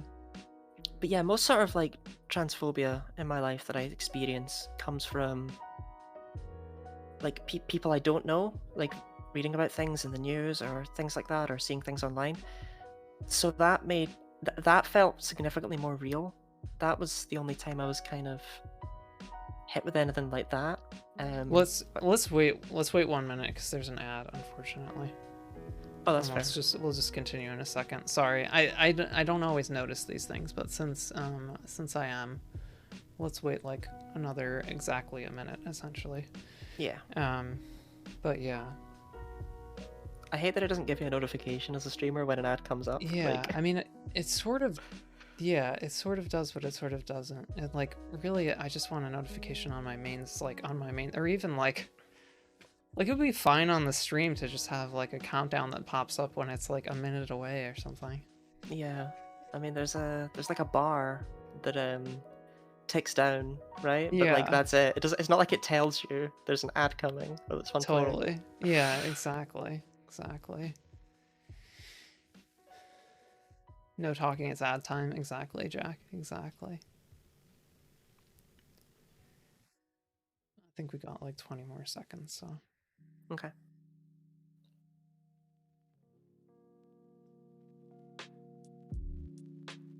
Definitely getting encounters in on this, which is nice. Yeah, it'd be awful if you encountered the shiny during the ad, though. Yeah. Haven't Okay, had good. that happen yet. The likelihood is very low that that's going to happen. Let's reprise this question. Okay. So what we were talking about, what's been a struggle for you on your journey? And you were talking about your experience with your girlfriend's mother. Yeah. Yeah, like she's not accepting of it, and we don't know if it's transphobia or a more encompassing homophobia. Yeah. But like most things like that in my life have come from reading things online or seeing things in the news or whatever. So it makes it feel more real to be someone that like I know. Mm-hmm. And that's like it's like a minor struggle because there's obviously been other things, right? Like doctors aren't always the most cooperative that they could be, and things like that. Yeah, for sure. I mean, they also don't always know everything that they should know, and you have to teach them some things. But like sticking on the first part of it, it's like there's like sometimes it can be very damaging or like difficult to deal with the folks who you don't know, who are strangers, who are just kind of like, they, like you said, they like read things in the news and then don't know anything about the trans experience and just like, kind of brainwashed in a way, or just like don't understand, and so they call out nonconformity kind of thing. But it's another thing when it's something you have to deal with in the day-to-day or in the week-to-week. If you're, I don't know how often you see your girlfriend's mother, but like that's the thing that's always in the back of your head, I imagine. Well, Right? I just don't see her as a result of it. Oh, I get out of you it. don't see her as a result. Okay. Yeah. Comes with its benefits. Like I no longer need to go. So okay, worked out in some way, I guess. Yeah, that makes sense. That makes sense. But it's unfortunate too, because it's like, nobody hopes that they have to avoid their like partner's parents. Oh, I yeah, don't think that definitely.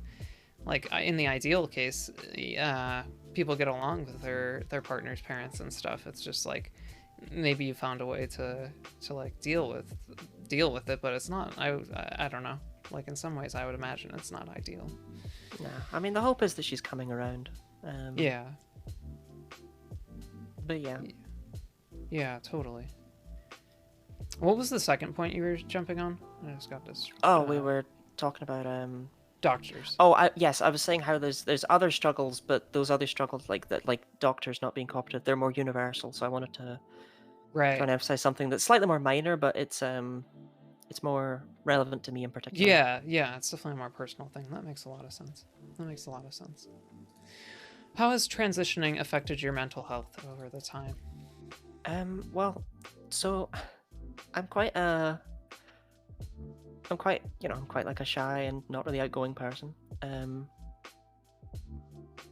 And as a result, there's been a lot of downs to this. Like I've got to email people and I've got to talk to people and I've got to get things done and stuff. But despite all of that, and despite all of the stuff that I do have to read and experience and just deal with as part of the whole deal, it's amazing how much transitioning has helped me. It's strange to look back and see just how unhappy I was with myself before this, and not even really realize that it was with myself and just think it was with life in general. It's helped out so much more than I could ever have even known or realized. Totally. Yeah. Totally. It's like in the you just don't even know what the problems are in a lot of ways because they're like in the background, and you're always looking for an explanation, right? So that you feel like you understand why things are happening. It's like you associate them with whatever makes sense, and if it's not, like, you're not gonna associate everything with transness when it comes to that kind of thing. But yeah, yeah.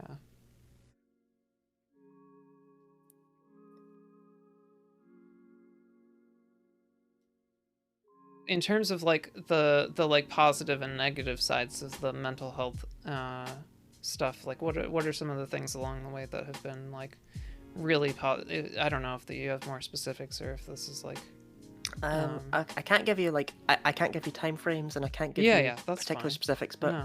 somehow over time I have grown more accepting of my appearance.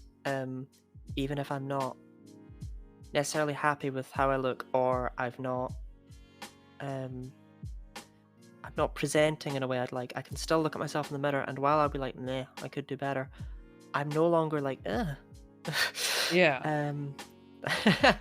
These are, Totally. I'm sure these are the ways you wanted me to word that, but No, I mean that makes sense. yeah, Yeah. but it's just been such a strange change that I didn't even notice happening. You know, I used to not even be able to look into the mirror at all, or anything like that. I mean, I'm using the mirror as an example of basically everything about me. I didn't want to experience it or see it, and as a result of transitioning, I've just gotten more, not so much more used to it, because it's definitely, I've improved in my eye, as opposed to just, I ignore what I deal with. Right. I feel like I'm more the person I want to see, Yeah. and I'm not too sure how that's happened because, like I say, it even happens in moments where I'm not doing anything at all to change anything. It's just me, and yet Yeah. I'm still happier with it than I was before because I'm more comfortable in general with who I am. Yeah. Yeah, for sure. It's like in the smallest ways in the day to day, kind of just like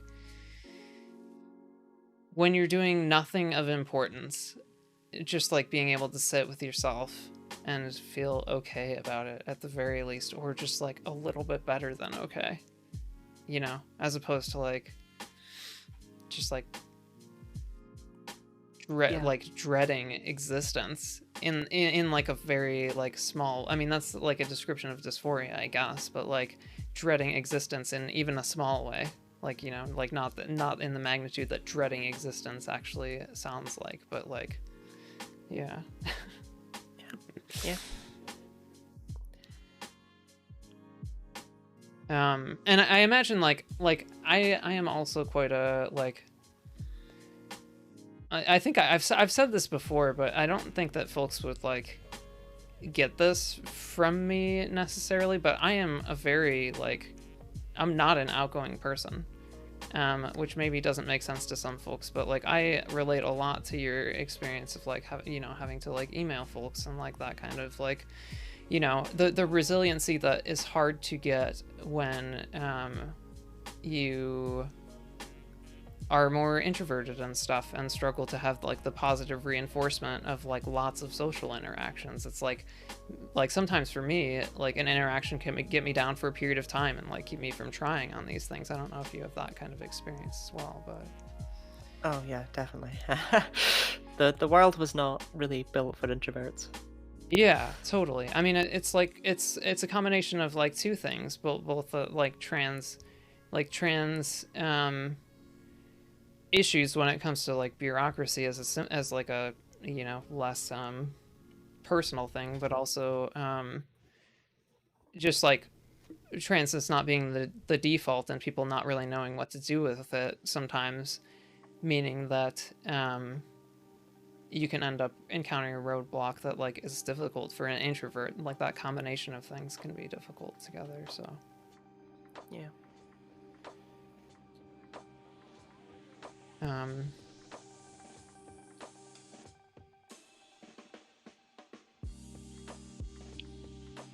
Why was it important for you to transition? I guess we've like touched on some of this, but I think like asking that question explicitly is interesting. Yeah, I mean, it can be hard to answer that in a way that doesn't sound like such a blanket statement of like, Yeah. you know, to be who I am, kind of thing, to show who I am. But I don't know. It's not just about that. It's about because you could be who you are theoretically without transitioning. You know, like. Well, I guess theoretically, depends on who you are, I suppose. But there's something more to it, to actually getting to be not just who you are, but getting to be authentically who you are and have everyone see who you are and live as who you are. Yeah, I mean, that's a really tough one for me to pin down easily. Yeah, I think I get what you're getting at, which is like you can be like, I'll phrase it a different way. You let me know if it's like if it's you're touching the same thing, which is like you can do a lot of things to like show people who you are with like literally the things that you do, but like showing people who you are in the ways that like in the ways that are associated with your gender identity is another level on top of that. I feel like, you know, for me, it's been a lot of like, in a lot of cases, like compensating for background dysphoria by like just doing things that feel like me and feel like I'm showing things to the world that are me, kind of thing. But it is, yeah. What do you think about that? Yeah, yeah, definitely. Like, I don't know. I guess another way I could almost try and word it is showing who you are like every day at all times at the little moments like you were talking about earlier, the everyday moments rather than just that are unremarkable and just like yeah, there we go, like the unremarkable moments as opposed to just the big ones or anything like that. Totally. Yeah, definitely think that thought sort of got away from me there at the end. I was trying to tie it up, just couldn't. I knew what I wanted to say, but yeah, oh that's well. fine. No worries.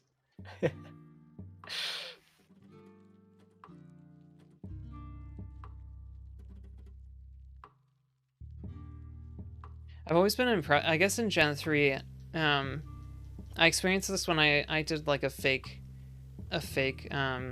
I got a copy of Emerald ROM in order to make a video to get a shiny Mew because I wanted to do that for a video, and I made a game that has only shiny Pokemon in it, and it was funny to see the Mew transform into both a normal other Pokemon and a shiny normal Pokemon. I think that Gen 3 is the only one that it'll do this, where it'll copy the shininess, but maybe there's another game. I believe it copies the shininess across all games apart from Gen 2. Oh, really? Interesting. It's funny to see that. Gen 2, I don't know what it does in Gen 1 regarding color palettes. Obviously, there's no shinies. Gen 1, there's no shinies in there. There's no shinies, but what it does in Gen 2 is the Ditto copies the sprite of the other Pokemon, but it keeps the Ditto's color palette. So it'll either be the two pink colors or the two blue colors that make up Shiny Ditto in Gen 2. So I don't know if Gen 1... I'm not sure. I'm not familiar enough to know if it copies Ditto's color palette or not. There, I can't remember. If anybody in chat knows these things, feel free to chime in. And if anyone in chat wants to call me out for being wrong about things, don't chime in at all. No, I'm pretty sure about that stuff. But I'm obviously not 100% confident. Yeah, I mean, I trust you more than I trust myself because I have not played every single game, or the ones, like, I haven't played any, like, most of them recently. So, yeah. Oh, yeah. I'm sure you've got it more right than I do. Well, this is specific knowledge that I didn't really brush up on for this talk. So if I'm wrong, I would not mind knowing. Sounds good. And Akuma, you're gonna get a dog when you get your apartment, and you think you're gonna name it Vulpix or Eevee. That sounds very cute. It sounds very cute. And thanks for the folks who, the I am trans command. I appreciate that. We've been trying to count folks who stop by. Not a list. I feel like I say this in a way that sounds gaslighty, but but yeah, I appreciate it, folks who stop by. Like, this count started like maybe a week and a half or 2 weeks ago, so we haven't captured everyone who's been here over the months, but thanks for being counted here as a person who either is interested in, I assume interested in Pokemon in some way, or interested in transness or something. So thanks for stopping by, everybody.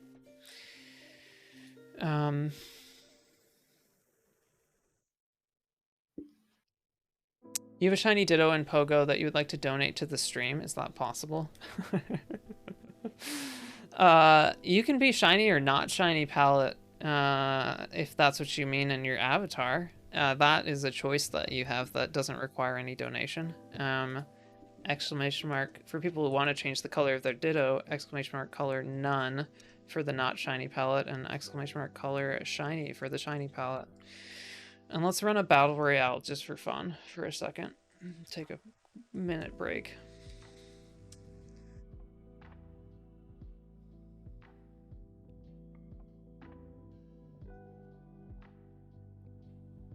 Turned on some of these silly games for the for this charity stream, which I sometimes appreciate in other people's chats. I mean, I usually appreciate them in other people's chats because they go along with the vibe. In mine, I wasn't sure initially how to integrate it, so I had all the games turned off. But yeah.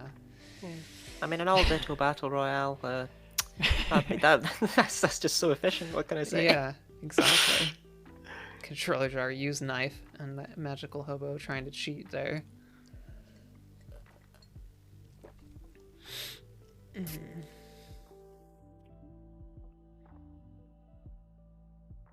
Oh, really thought you might win that. Like, clutch that one out. We could pretend it was rigged. Yeah, totally. I don't think I've won one in my stream, but I have won them in a couple other streams. RIP your little Ditto. Sorry, Val.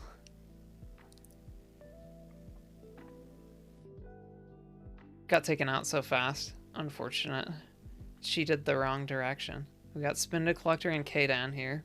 Kdan just picked up that health pack and is going for the other one, maybe? Don't know. God, these are so silly. Kdan, if you're here, you won the Battle Royale. Congratulations. Very silly. I actually had no idea you could do that with those little things. That was very fun. Yeah, it is. There are a few different games that you can play. There's also the star game where have every 5 minutes these come in and people can use exclamation mark jump to grab them. Random Note Generator, welcome in, and you finished Super Hot on stream yesterday. That's awesome. I love Super Hot. I played the VR one and I really enjoyed that. After I played Half-Life Alyx, it was a very interesting experience. I haven't played the original, but the VR one was incredible. Felt like you were in the Matrix, basically, which was cool. Congrats, Kdan. Cool, yeah, so for anybody who's come in recently, we have a person on called Charlotte, and her pronouns are she, her, and she identifies as trans, and we're kind of doing like a casual interview thing to talk about the trans experience and hear from other voices aside from mine on the stream. So yeah, we'll get back to that.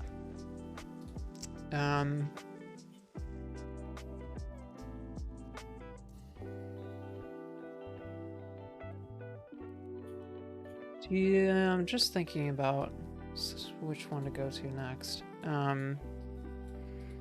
What you should do to throw off your future guests is just ask completely different questions to the ones you've prepared for them. Yeah, exactly. Yeah.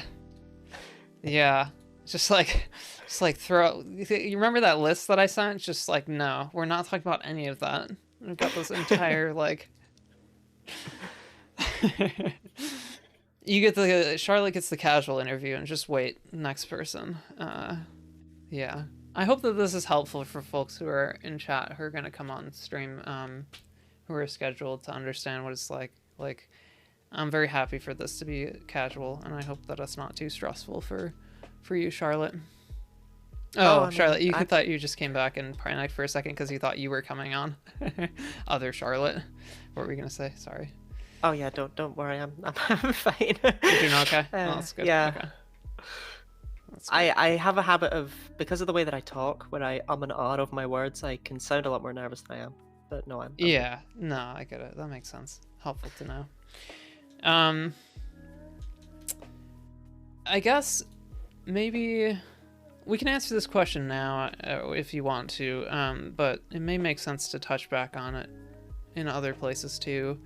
Do you have any experience-based advice for folks who are questioning their gender identity and what worked well for you and what not so well? And in general, like for folks, this is kind of like a life lesson that I learned like in a support group about experience-based advice being speaking from I statements being something that can be very much more valuable than sharing advice from other people, because sometimes advice gets passed around and no one has actually used it or tried it. So talking from experience is generally like I've found that to be very valuable, and that's kind of why I put that in the question. And it's no like it's not a warning. I just like want to talk about that for a second. I wanted to talk about that for a second just to highlight that. So anyway, you can go ahead. Okay. Yeah, I spent some time thinking about this one because I wanted to have something that I had actually done, obviously for the reasons that you just stated there. Mm-hmm. I took a while to think about it, and while I never really did anything that I was given as advice, I can give advice that I have experienced, and you're free to tell me as well if it's terrible to stop anyone from. Yeah, you know, like that's the great thing Sounds about good. We experience can go stuff. back and forth. I'm like very happy to hear what's worked for you and stuff. Yeah, peer reviewed experience. Yeah, there we go. So, I would recommend to anyone who's sort of questioning themselves to not immediately tell close friends and family, which sounds bizarre, but instead come out to acquaintances, online friends, come out in online spaces, be able to have other people treat you as who you are or who you think you might be, and try and figure that out. Because for a lot of people, there can be a lot of stress involved in coming out, because you can think, oh, if I tell people that I'm trans and then I realize I'm not, then I'd have to uncome out as trans, and that's basically just having to do it again, and I don't really want to do it twice because then I look like I'm really indecisive or anything like that. And it allows you to really figure out and have a solid grasp on absolutely who you are and what you want to be able to tell people. And also, it's just easier to do, I find. If you tell an internet friend and they're not particularly accepting of it, you can just just hit that right click block button, you know. Yeah, totally. But it's harder to do that generally with like your parents. But even if you I don't know anything about your parents, even if you think they'll be accepting, I still think it's personally a good idea to be able to truly figure that out and give yourself that time and not stress yourself with having to tell people and having to feel like you have to know everything about yourself when you're telling the people close to you, the people to whom you'll be around for the rest of your life. Definitely. Yeah, I think that I guess like my thoughts on that. I think that that's very like it's very good, and I identify with some of it, and because of that, I like the disclaimers that I would give to folks, because that's like that was my strategy and stuff, is like that kind of thing works well for multiple reasons when it comes to like uh, waiting a bit to like to kind of come out to people who you interact with every day, people who are part of your family, people who are very meaningful to you, is that I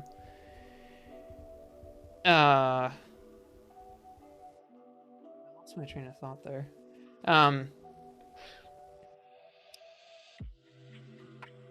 it can be like the fear of judgment, I guess, like the fear of judgment from folks to begin with, and like when you don't know, when you're struggling with who you are, you don't really want to like have that judgment, I guess, from folks. Is in my experience that's been very helpful. It's just like it's a very personal thing, and disclosing it can also be helpful to people. And I'm interested to hear from folks who have had the kind of opposite experience, because sometimes it can be like a very positive thing to like share that experience with other people, and people find that very valuable. But for me, it was like, I need to figure this out, and I need to do it for myself, because I tend to like internalize people's judgments, and it's like I like need to know these things before I try and like involve other people. So that's like a reflected experience, I think, that we've got there. Um, and in terms of like online spaces, that is one thing, and I would agree with that. It's a very easy way to test the waters with that kind of thing. The other one that has been very helpful to me was support groups. There are support groups that exist, not everywhere and not for everyone, but they're typically, it can be for an introvert very very daunting to go there. And the pandemic has kind of afforded folks the benefit of like support groups going online, and some of them have stayed online, some of them have gone back to in person, some of them have hybrid, some of them have both, kind of thing. But with the online part of it, sometimes they don't require you to have video on, sometimes they do for like safety reasons. There's a couple of groups that I've like had in my inbox that I haven't gone to, for mostly for reasons that they're like kind of far, and the ones that were close kind of worked for me, but that have, because of like issues, have now require people to have their video on. But in most of them, I would say you can find a space where people don't have judgment, and like you can go there, and there's people there who may be experiencing the exact same thing that you are at the same time and be more anxious about it, or they have experienced it and they've been anxious about it, and they're perfectly like welcoming of these things. So like, in addition to like testing the waters in online spaces, I think that the addition of both like in-person and online support groups can be very helpful when it comes to that. And like trans support groups specifically, it's like people are there for the same reason that you're looking for. So I would just add that. What do you think about definitely. any of that? Yeah. I mean, I just kind of forgot that real people existed. Otherwise I would have, considered something like that. Yeah, no, totally. I mean, it can be a very isolating experience too. I imagine like some folks are so comfortable as introvert, like in terms of introversion, that it doesn't feel necessarily lonely. And I've had that experience where it's like sometimes I feel more lonely with people than without, but there are other times, like especially during this trans journey, where it just feels very lonely. And I don't know if you've had that experience yourself.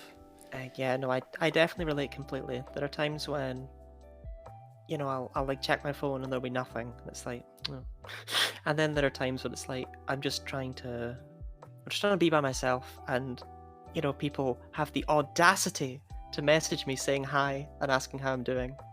And it's like, how could you do this? Yeah, no, definitely. It's an up and down thing with introversion, and it's Yeah. and it absolutely encompasses all facets of life. Yeah, that makes a lot of sense. And Charlotte, you very much had the opposite experience. I guess you were saying that in terms of like coming out to folks in your life versus online. I'm very interested to hear about that when you're a part of this. Thank you.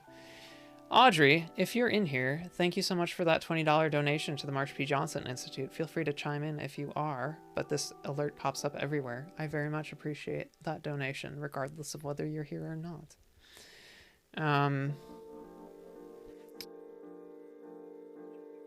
Trans rights. Thank you so much. Thank you so much. If you would like any of the incentives that we have in here, we can do any of those. And Alex, welcome in. Exclamation mark incentives. We can do anything from a Pokemon. We're not going to do the snap run right now. We can do that later, but you can do a Pokemon snap run. We can do rank 5 Pokemon, or you can choose an avatar of your choice. It's the or is for rank 5 Pokemon or map run, but the and is avatar of choice. If you would like to choose a different Pokemon for your avatar at the bottom of the screen, exclamation mark avatar has the options that are like trans related that I've picked out. And yeah, Alex, welcome in. How are you doing? Oh. Follower goal reached 600 followers. Thank you so much. Mothatic, thank you so much. Waiting for that. Yeah. Thank you so much. Yeah, my goal was 500 by now. Like yesterday, basically, but we reached that goal over a week and a half before the charity event started, and it's been incredible. Like I have tried my hardest to grow my stream as quickly as possible for this event, and it has been a grind, and I am so ecstatic that it has paid off in the best way. When it comes to the folks who have gotten involved from the shiny hunting community, who have just supported in just being here, lurking, like chatting and things like that. People who have followed, people who have subbed, people who support in all sorts of other ways. I'll give you the Meryl. I have to give them to people separately, so let me do that for you, Audrey. Yeah, it's just, I had this idea before I started streaming, and I wasn't sure that I would like streaming, and ended up liking it and decided to go for it. And I never expected it would get here. I didn't expect to have so many people involved, so many people supporting, and like having folks on to talk about their trans experiences. Just like I am so appreciative of that, both that like folks wanted to do that in the first place, but just like I feel extremely honored by it, honestly. It's incredible. So thank you so much. Appreciate that. Yeah, we're all doing this event. Thank you, Alex. And yeah, there are 25 streamers involved in this, exclamation mark trans awareness weekers. And we're gonna have at least 8 people on to talk about their trans experience. One person who's on now, Charlotte, whose pronouns are she, her, and identifies as trans. This link, the 2 links there, one will show you all of the streamers who are currently live streaming this event, and then the second link is anybody who's not live and is live. There's the Twitch links are in there, so you can go follow them to get the notifications when they are live. So yeah, I'm not sure if where are you? Okay, there's Audrey. Okay, I'm having trouble with some of these. Here you go. Here's Meryl. Gift and change. There you go. Shiny Meryl. If you'd like to change it to regular color, there's your shiny Meryl. You can. Exclamation mark colored none if you want the regular one. What was I gonna say? Yeah, so we've got Charlotte on. We'll continue this, talking about stuff. Anything to say right now, Charlotte, or should we get started with questions again? Congratulations on the 600. I love how you hit the 600 and immediately hit 601. Yeah. That's always the way it totally. Yeah. And Ginger Kid, thank you so much for that $20 donation to the Marsh P. Johnson Institute. I really appreciate that. If you're in here, thank you so much. Thank you so much. It's incredible. Yeah, I mean, the other thing, the last thing is like the success of the fundraiser is just people are being very generous, and I really appreciate that. I definitely thought that 4096 was quite a lofty goal, and I kind of regret putting that number in. Because they wouldn't let me lower it, which makes sense, but like they wouldn't let me lower it after I created it. I'm like, I really wanted that to be the number, but like, anyway, I'm incredibly honored that folks have been so generous, in the name of the Marsha P. Johnson Institute, and supporting the trans folks and everybody in the shiny hunting community and Black trans folks who are double marginalized, at least when it comes to their experience in life. So,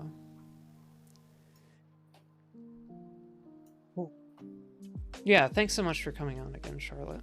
We can. Oh, not a problem. I'm happy to be here.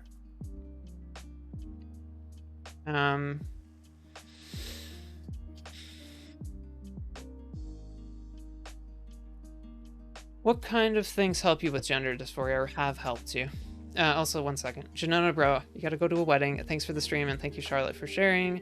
Hope the rest of the stream goes well. Thank you so much, Janona, bro. I hope that you have a good time at your wedding. Well, the wedding. I assume it's not your wedding. No, this is the pre-wedding party. Yeah. So gender dysphoria, I have never really found an efficient way to combat it. So I can't really give advice, but I can at least talk about it a bit. Like, if I look in the mirror and don't like what I see, there's not really anything that I know how to make myself feel better about it. Except, actually, now that I've just worded it that way, there totally is, and that's what I'm about to get into. So never mind. It looks like I have found something. So okay. I just didn't realize it when writing out the answer.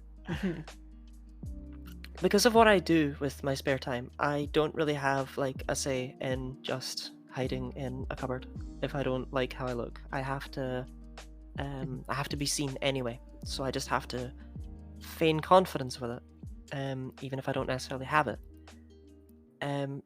So all I can really do if I feel dysphoric is feel dysphoric, but try to enjoy when it's not there. But in general, as time's gone on, it's been there less and less, because I've got so many moments and memories of being not dysphoric that I know that when I am, I know it's in my head. I'm like, no, that's not. You're overanalyzing yourself, and you're looking at yourself too much in ways that other people just don't see you. You only see yourself as looking bad just now. And yeah, I was going to say that was something, therefore, that I never truly found a good way to combat, but no, I just realized kind of, as soon as I reworded the question, it's like, no, well, my way of combating it is kind of knowing that I have these moments of euphoria and joy, and that dysphoria is simply kind of the inverse of that, and it's the sort of insecurities, but I know it's not there, it's in my head, it's not real, and I just have to push through it and not really let it bother me. Yeah, so it's kind of like holding on to the memories that of the good times kind of thing when it comes to euphoria, and then using that as the like, hey, you know, it's gonna get better, like this is temporary, and it's kind of like a bit of your, like, sometimes I imagine like external judgment from experience, like sometimes that can cause dysphoria, but like external judgment or like the internal judgment of like, hey, like I'm seeing things today that just like, you know, make me feel not great. Yeah, definitely. I'm glad that answer ended up actually being more of an answer than I gave it credit for. Yeah, totally. Totally. That's why sometimes like writing stuff out can be helpful. I used to be the kind of, I mean, everybody does their own thing, but I used to be the kind of person who could not like do anything if it wasn't written down. Like I would just like clam up and not be able to say anything in the first place. So I definitely, like, a lot of the times now what I do, like I learned this from a speech course where it was like write down the bullet points and don't read from the sheet kind of thing. So that like generally, like for me, has worked pretty well.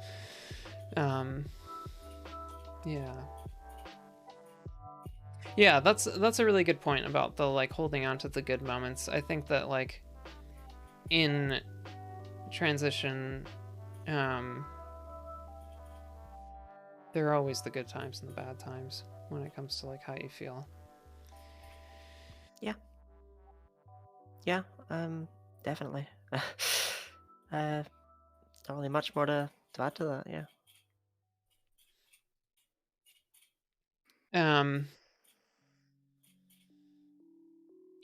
Are there any times that you feel or have felt unsafe as a trans person, in like both like physically, mentally, emotionally, like all these things? Um, And this might be like a hard question when it comes to like the emotional aspect of it, but I appreciate you sharing if you would like to. well, there have been a couple that I won't touch on. For for the sake of the vibe, but no, one that particularly stands out to me are I don't feel safe in women-only spaces a lot of the time. Like I don't feel like I'm welcomed there. You know, I guess I'm worried that I'm just gonna be like roundhouse kicked back out, and it means that I have this difficult decision of, well, where do I go? In particular with like public bathrooms. Like which one? Like I can't. I'm scared of this one because I'm scared that people will get the wrong idea. But Yeah. I'm scared of this one because I pass quite well and I'm wearing a dress. Um, Yeah. Totally. yeah, and I think there are a lot of little moments, but I'm not sure how many of them can be put down specifically to me being a trans person and to me being an anxious person. Yeah. But Yeah. that's one Totally. that's definitely very much like this is because I am trans that I feel unsafe in this situation. Right. Where some of them it's just like I feel unsafe in this situation because I am trans, but also is that just because I'm anxious of judgment because I'm an anxious person? Right. That makes sense. And I guess like the context here. Uh, MSEV, thank you so much for that donation. That's incredible. Thank you so much for the $50 and to the Marsh P. Johnson Institute, and also Poker Fruits. Thank you for the congratulations on the 600 followers. I appreciate that. When it comes to women-only spaces, are you speaking more to like the physical spaces or like things like the example that comes to mind is like women only support groups or like that kind of thing. Oh, I'm basically referring to things like bathrooms and changing rooms that are gendered Yeah. for. Yeah. Okay. So, okay, it's hard to explain because the word that immediately came into my mind was reasons, and it's like that's not the word I want here. Yeah. But yeah, like that are gendered for a different purpose than necessarily a societal one, which is Yeah. still not right. But I'm hoping I'm coming across somehow. No. I got it. Yeah, I got it. Yeah. And what is this like? You said that you're in Scotland. I guess like what is the situation there in general for trans folks when it comes to like public bathrooms and things? I so Scotland is it's part of Britain, but it's got some devolved powers of its own. So what that basically means is that Britain as a whole has most of the control over the country, but Scotland can choose its own things with its leader. And the political leader of Scotland is actually very pro-trans, Okay. whereas the political leader of the UK is, well, Yeah. I mean, this week is not particularly. Um, and we currently have it as a protected, not statistic. That's not it. Yeah. No, a protected protected class. class. Thank you. Yeah. A protected class in law as gender. So the situation in Scotland is like you can do what you want. You know, like I can. Like you You have don't the need to be. right, basically. You don't need to be presenting in any way to use whatever bathroom you so desire. Nothing even remotely like that. Wow. Um, of course, that's currently trying to be changed down in England for Britain as a whole, but I don't know. I don't know where bathroom rules and other spaces like that fall on the devolved powers list. So I can only wait and see, I guess. Yeah.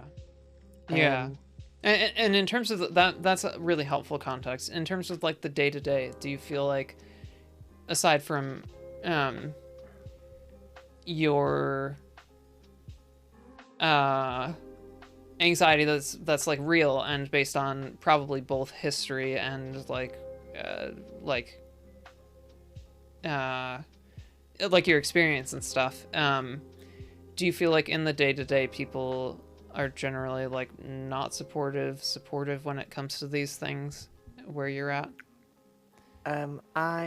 Well, one of the reasons why, my girlfriend's mum, who I hardly ever interact with anyway, being such like a thing that sticks with me, Yeah. is because most of the people who I've met are supportive, but I don't really talk to that many people, and I live stealth in my day-to-day life. Like I don't, which I mean, everyone lives to an extent, some kind of stealth, I suppose, when they're going outside among strangers. Like you don't Yeah. introduce yourself to everyone you see. But Mhm. um, no, like as a result, I've not had a chance to meet that many people, I suppose. But Okay. That makes sense. um, currently in my country, uh, trans acceptance is on a downwards trend, which isn't a great look or Yeah, a it's great not. feel. Yeah. But it's very much a case where it's like, but whenever you meet people, they always seem to be fine with it. Yeah. It always seems to be a kind of like no one really is, or very few people really are, but they think they are until they've met someone, or they Yeah. don't even realize a lot of the It time. they don't realize that people are people. That it's like this distorted media perception that's been created and like put into their heads. And as soon Like, as like you meet people in person, it's like, yeah, oh, this is a person and not some kind of like demon that is like out to get me and my children kind of thing. exactly, yeah. And as a result, I don't know how as an anxious person I'm able to keep that in my head, but I somehow am able to maintain that level of like, as bad as things always look, they're not really yet. Um, but like they're not. I mean, the They just unfortunate thing is like separating the like separation that the politics does of people from like actually engaging with each other to understand these things. Like the like that it convinces people that they shouldn't want to interact with this other set of folks kind of thing, like the otherness of it, and like that they shouldn't have to in these kind of things, and it just being like this like anger that kind of builds, and then the laws get passed before there's a chance to have any kind of like understanding, right? oh yeah, definitely. Although on the subject of law, I mean it's a very strange thing to talk about, but as an analysis of laws, to any sort of trans people in the UK, it's not as bleak as it might look at times. Like, there's talks about removing trans people from Equalities Acts and things like that, but that's not going to happen because trans people are such an efficient scapegoat, so to say, in order to distract from the real politics that are going on. They can't really do anything or they'll lose that. And it's the weirdest thing to cling on to. Um, Yeah. but it is there as like somewhat of a reassurance. I know things could always be worse, and while they look like they're going to get worse, they're probably not going to. Yeah. Um, Yeah, it's it really, it's it definitely.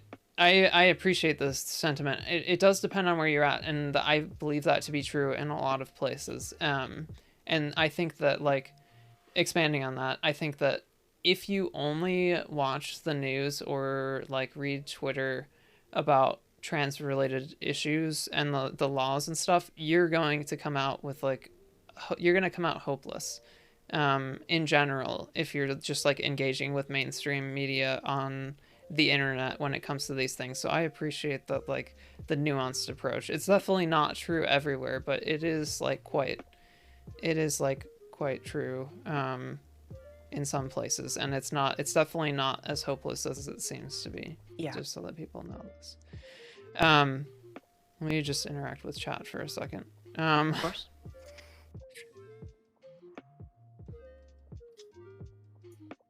Goose, it looks like you got your channel point stuff, but I've had that problem before. If you refresh your browser, that might work, but it looks like you were able to give the shiny luck. And thanks everybody for the shiny luck here. I think I missed a couple shiny lucks, and random nope generator's taken my shiny luck. I've had pretty bad shiny luck, so like if you take it from me, I'm like not sure that you're getting what you want, and I might be getting what I want. So definitely, yeah, Skirt Rat, welcome in. Welcome in. Anybody who's popped in recently, we have Charlotte, who is a member of the Pokemon community and identifies as trans, and her pronouns are she, her. So we're just kind of like talking through some trans issues and hearing from a trans voice other than mine on my stream, which I'm really enjoying. It's been great. Thank you for the follow, Kaiba. Really appreciate it. Really appreciate it. Val, you've been enjoying the interview a lot. Gonna lurk for a bit while you gear up for your stream. Nice. Nice. Yeah, have a good stream when you get started, and thanks for the lurk. Thanks for the lurk.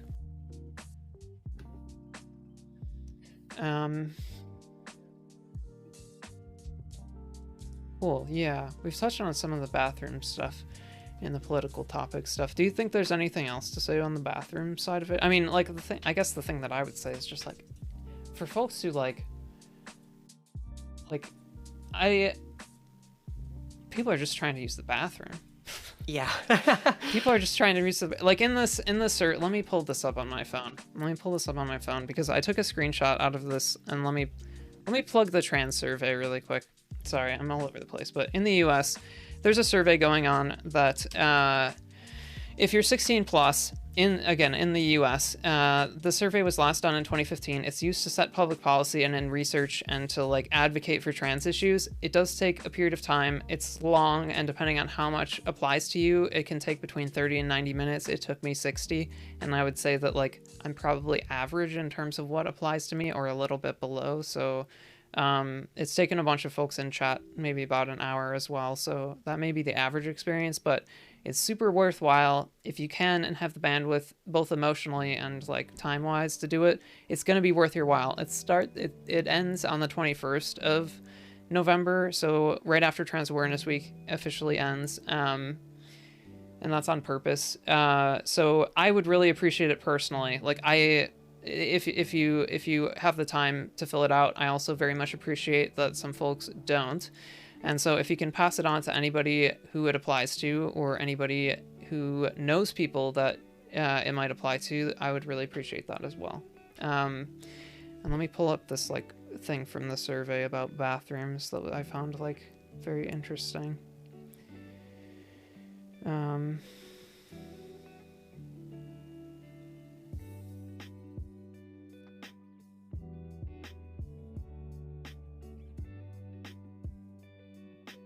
It's just funny to see it written down, I guess. Like, what was the thing? I'm like trying to find it so I don't butcher reading it off, because I think it's like very well written here. Okay, here we go. So there's questions about like the trans experience on that survey, and one of like there's a list of questions about bathrooms. And one of them is, my employer, and this is like a yes or no thing, and I guess it's not really formed as a question, it's statements. There's two questions here, or two statements here. Yes or no. My employer / boss and I could not work out an acceptable bathroom situation. That just sounds ridiculous. Like, that sounds like it's kindergarten, honestly. Like, but it's real, and it's so ridiculous to see it written down. My boss and I could not work out an acceptable bathroom situation. The fact that this is on like a national survey in the US, just like, and just like hearing that written out is just insane. It sounds like kindergarten politics. And then the second one is like my employer / boss did not let me use the bathroom I should use based on my gender identity. And that one's like maybe less ridiculous, but it's just like, how like your boss gatekeeping those things is insane. So anyway, yeah. Anything else to say about bathrooms, out of curiosity? Oh no, I mean, I think you've covered the sentiment of it just being like it's just a fake outrage over something that doesn't exist. There's no Like, people Yeah. just want to go to the bathroom. Yeah. Yeah. I think it's again like meeting people in person. It's just like people don't really gatekeep the bathroom in general. People are totally fine with it. But the fact that like there are some people who are not creates this like fear and anxiety that like doesn't need to exist. It's just a bathroom. And like there's nobody at the door of the bathroom making sure that there's like no kind of like real kind of whatever you would imagine, like any type of predator coming into the bathroom like right now. There's nobody doing that right now, and it's not a problem. Like there's nothing about like this that's like predatory in any way. It's just about bathrooms.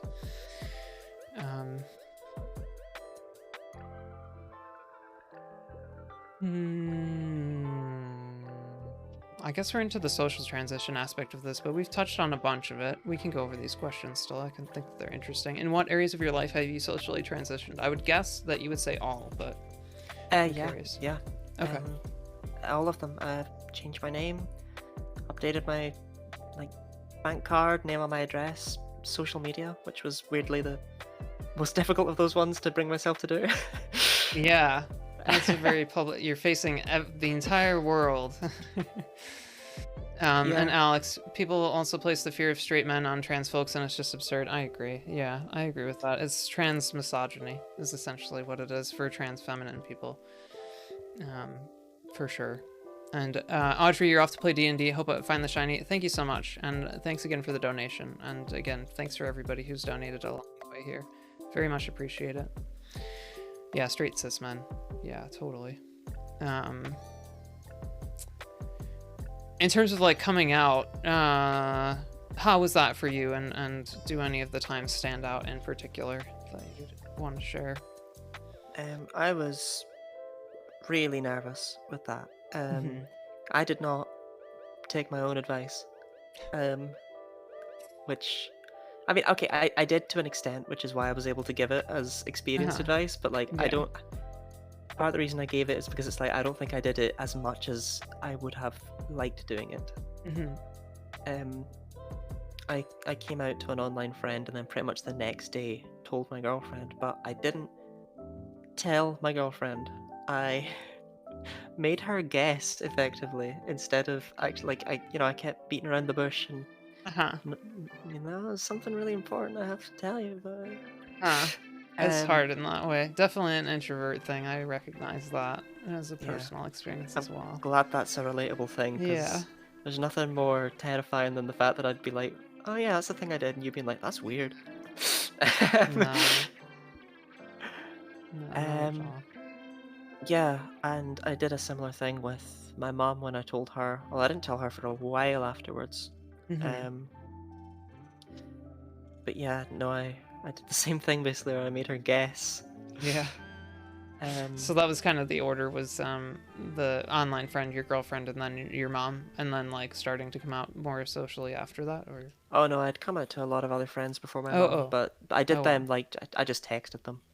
Okay. Yeah. My personal favorite was I sent one to my best friend that was just all lowercase, no punctuation, and just said, "I'm trans." Nice. With no full stop or anything like that. And what was the response to that? She was just like, "Okay, that's nice, hon," or something like that. Like... Yeah, I mean, it's like not a big deal in a lot of cases, and sometimes it is, and that's why it's so nerve-wracking. On top of the fact that like, yeah, like you don't know what the response is gonna be, and also it's like there's a lot of other anxieties associated with it. Sometimes, like we talked about earlier, it being like, am I gonna walk this back kind of thing at some point, and then have to deal with everything associated with that, because now people know something about you that like, yeah, doesn't really exist anymore, or exists in a facet of you that is more history based. But yeah, and I think as well, in a lot of ways, it's easier to come out in a sort of joking way like that. I don't know why. I mean, I guess the logic you could give is that, like, if you do need to roll it back, then it's easier to. But I don't know. I had no intention of doing that. That was just what felt easiest at the time. Yeah, totally. That makes sense. Yeah. Yeah, I've definitely heard like similar stories from folks when it comes to like the humor. There's some. I'm trying to like think of any that I remember, but like there are some really humorous ones, and that's like definitely like a humor. Like there's definitely some good humor associated with that. And now we got another ad, so Oh, okay. got another minute and 10 seconds. That's alright. That gives me time to. I say think. I've got it right in front of me. Although I don't Yeah, have stuff written down for all of them. Some of that's them it was fine. just like, oh, Yeah, I know that one. I don't. yeah, exactly. Yeah. I'm gonna get up and grab some water just because my glass is empty. But I will Actually, be that right is a back. good idea. Yeah. I'm gonna. Let's do it. Okay, maybe I shouldn't do the same, but oh well. I'm sure your You chat can will. do the same. Yeah, I'm gonna Yeah. put up my be right back Chat will screen be and I'll put fine. it in chat. That Right, I'll be back. we're gonna be right back. But yeah, thanks.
Okay, I guess I'm faster at getting water.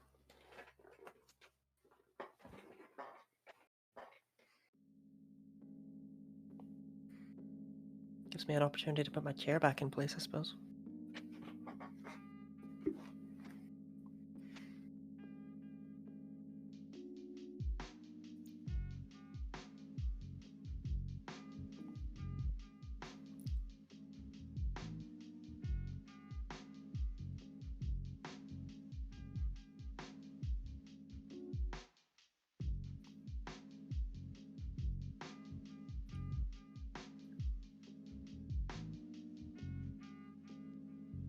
Strange, I feel like I'm committing like streamer fraud.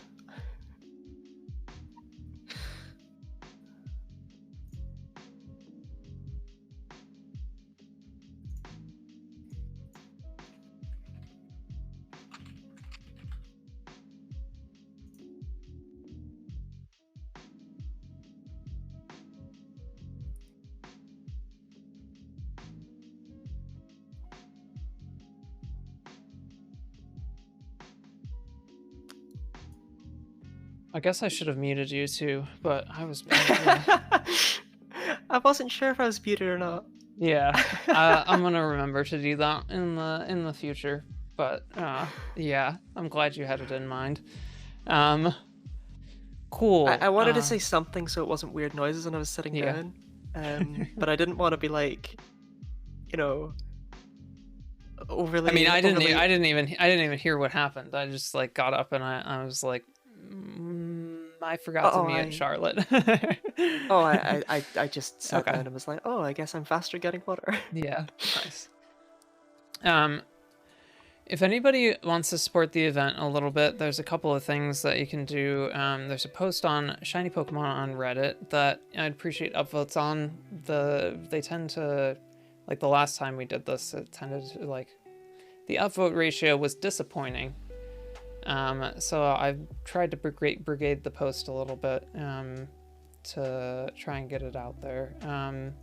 I'm not so worried about it in general. I was the first time, but the fact that things have gone so well has been good. So if you have a Reddit account and feel like upvoting or commenting on there, I'd appreciate it. And then also the Twitter post, if you like that post or retweet it, super cool.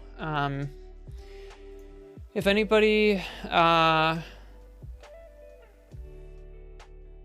donated and is in here now and wants some incentive out of their donation and hasn't been recognized, we have some incentives in here for the weekend. If you would like to donate, we can do that too. But yeah, thanks everybody for being here. I hope people are enjoying this. Definitely been fun for me, so I've appreciated it. What else was I gonna do? I was gonna check something else.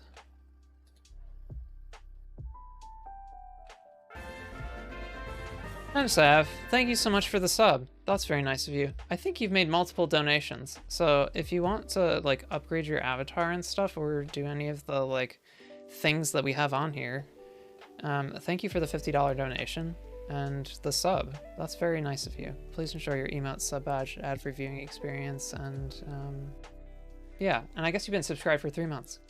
So never mind. Thank you for the 3-month sub. Not just 1 month. But yeah, if you want me to update your avatar, or we can like open some Pokemon cards if you want.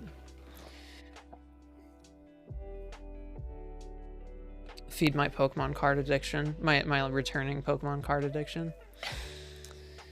I opened my, you weren't here yesterday, I guess. I opened the first packs that I've had since I was 12, and I've specifically been avoiding them, but people do these things for events, and I thought it would be fun because I've been talking about how I want to stay away from cards. I'm just proud of you for not eating them. Yeah, exactly. Pokemon card consumption. Yeah. Yeah, we've got some interesting incentives. At least 2 streamers are... Ooh, we've got 53 upvotes and a 64% upvote rate, which is better than last time.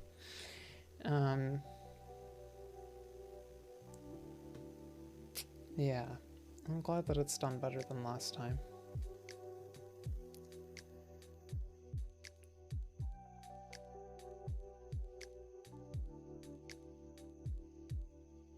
Cool. Also, why is my...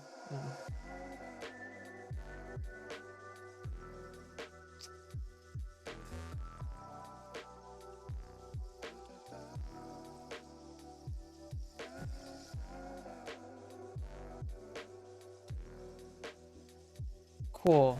What else was I gonna say? I think we're caught up on everything. I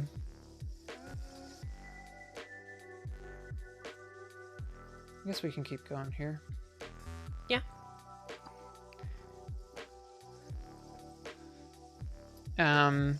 Suppose it'd be weird for me to take a water break if I immediately then leave. Yeah, totally. Okay, I guess we did some how was coming out for you. Any of the times stand out. Did we finish that? I think that the ad popped up and I'm wondering where we stopped. Oh, yeah, I still had... I Yeah. suppose I can build in the sort of best and worst reactions thing and just cover them all here rather than saving anything. Yeah, sure. My worst reaction overall was probably, like, of me actually telling people was probably when I told a friend and he immediately hit me with a bunch of, like, misinformation and, oh, make sure you're sure's. Yeah. But, like, a mutual friend said that, like, he wasn't being transphobic, he was trying to make sure I had a balanced approach in mind.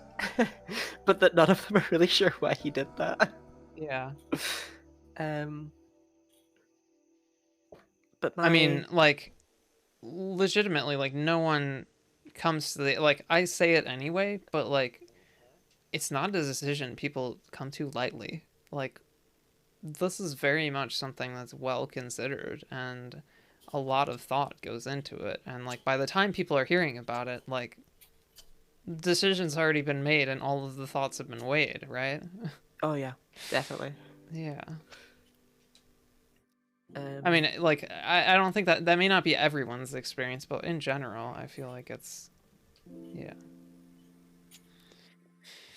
Well, yeah, because you don't want to, like you wouldn't tell people if you weren't sure or at least willing to try it out to try and make sure, Yeah, exactly. Yeah, exactly.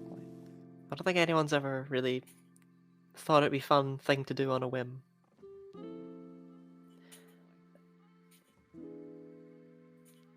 You're talking about what times that stood out. Oh yeah, my personal favorite one is my stepdad. So after I told my mom, she was like, "Oh, I'll tell your stepdad because he'll need some time to adjust. That's just how he is. It doesn't mean he won't love you or anything like that. It might take him a few days." And she went in and told him, and he basically came out like 5 minutes later, and he was just like, "Oh, so I guess I can't call you wee man anymore." And gave me a hug, and it turned out that basically my mom had just gone in and told him, and he went, "Okay." I love that. The positive reactions from people who you expect to have issues with it is just like so heartwarming. Well, I personally didn't think he'd have any issues with it whatsoever. He's always been really supportive of me. Okay, your mom just had some. My mom just thought it might take him a few days to adjust or something like that, I guess. But yeah, no, it was just a complete non-issue to him. That's great. That's great.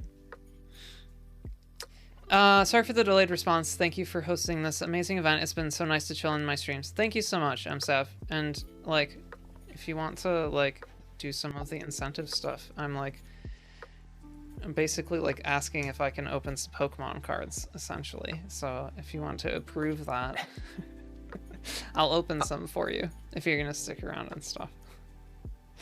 And if you want to change your avatar, also !avatar. I'll give that to you. Any of those choices. You can have a Lugia if you would like, because you donated 50. Always about opening Pokemon cards? Okay. Let's finish this question, and then we'll open some Pokemon cards and get back. Okay. Yeah, so those are two of the times that stood out you were talking about. Were there any more? I mean, the thing is, that experience with my stepdad was apparently pretty unanimous around my family. My mum said that she told my aunt, and my aunt basically went, I mean, I thought she might have been non-binary, but it's like, I don't know what sort of vibes I was particularly putting out in the world, but basically it didn't surprise or shock anyone or anything like that. Everyone was just kind of like, okay, in my family. Mm-hmm. It's like, I really didn't expect that at all. But I will obviously take it. Yeah, totally. It's nice to not have the places of support cut off. Yeah, and the best reactions are definitely the ones are genuinely the ones that are just nothing, like. Yeah, exactly. Yeah. It doesn't change like how they see me in any way, positive or negative. I mean, yeah, exactly. And well, it's like that, and they see you as who you are as well. Yeah. Well, yeah. Like I suppose it does change how they see me, but it changes how they see me in the way I want. Yeah, totally. I have another question that maybe we can get to at some point. Well, are we finished with this one? Is the next thing? Yeah, I'm down to let you open Pokemon cards. Cool. Well, let's do Pokemon cards, and then the question that I thought of that I'll ask you to remind me of if I forget is interesting times if you have any trans friends or otherwise interesting coming out stories that you can anonymously share, and I don't want you to like feel uncomfortable about that, but kind of interested if you have any like that you were kind of involved in some way that impacted you when it came to like how they did it or how that went, or like some people really expect the worst and so have the really nice reaction when they come out and stuff to folks. So anyway, yeah, okay, if you have any of those, maybe. Cool. Okay. So I've got let me go to the top camera. I've got some Brilliant Stars and some Evolving Skies. And I also have, I picked up some, let me flip the camera around. I picked up some Silver Tempest if folks would like to open that, and this is MSAF's choice, but people can feel free to weigh in. And Spinda Collector, I guess, is weighing in that the new set has a Spinda in it for the first time in 5 years. So would you like to choose between Evolving Skies, Brilliant Stars, or some Silver Tempest?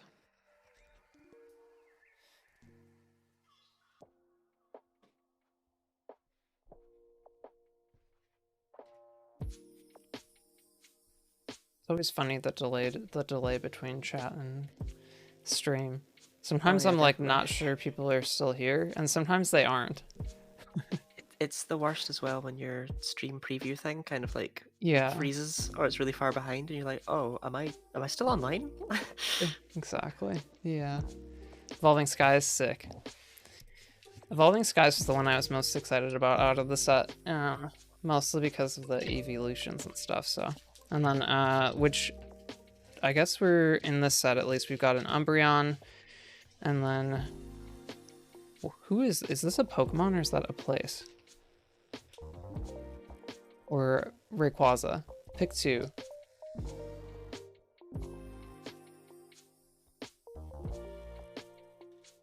It's a Gigantamax Duraludon. Okay, Duraludon. Good luck on my polls. Thank you. Oh, so for folks who didn't see yesterday's, this is like generally the best stuff that we got out of yesterday. I really wanted the Galarian Duraludon. Okay, so we got a confirmation that it's Gigantamax Duraludon. This was the best stuff we got from yesterday. The shiny Frostlass was cool, and then we got these reverse hollows. I think there's probably one or two more reverse hollows. One is a trainer card reverse hollow, which wasn't very exciting to me. But yeah, these were the first. These were like, I really wanted the Galarian Articuno when I looked through the sets and stuff, so that was really cool. And then it was neat to see the shiny Frostlass. Thank you for the luck there. Definitely Umbreon. Cool. All right, I've got one of those, and you can let me know what you want the other one to be. Whether Gigantamax Duraludon or Rayquaza when we're done with this one.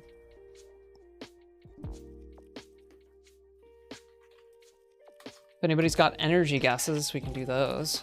I feel like a real streamer here with my Pokemon card. Oh, thanks. And here's the classic. If anybody wants the code card, here's the code card.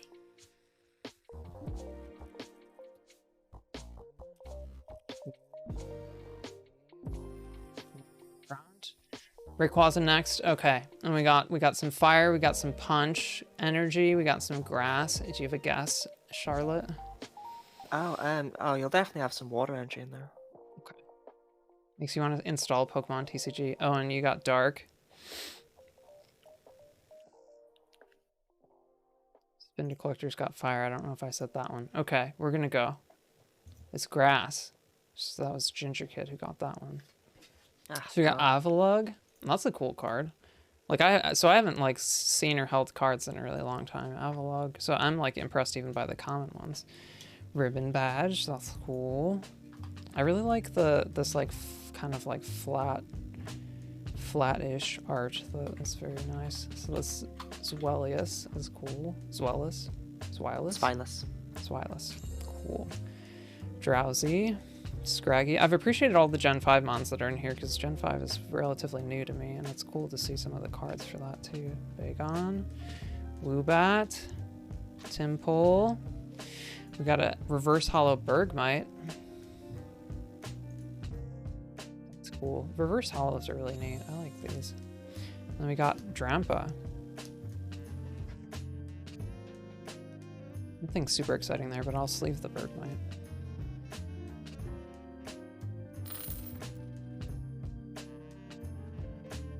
Thanks, Charlotte, for the donation. I really appreciate that. That's very nice of you. Would you like to change your avatar? Oh, no. You're good? Okay. I'm good. It is your ditto. Oh yeah, I mean, the army of Dittos is something to behold. Yeah.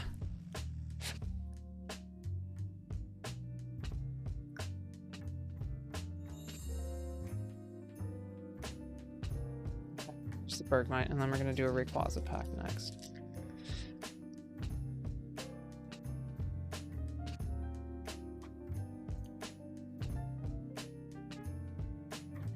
Eyeball energy this time.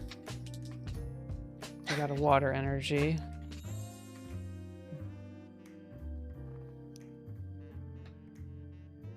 Just like not comfortable with opening the cards the way other people do. I like definitely want to... Come on. I don't want to bend the cards, so I'm like not... I think this card got out of order, but hopefully it's the code card, and it is. Okay. Code card. Okay. So we got eyeball energy, water energy, dark, and then fire for fire card art, and electric and dark.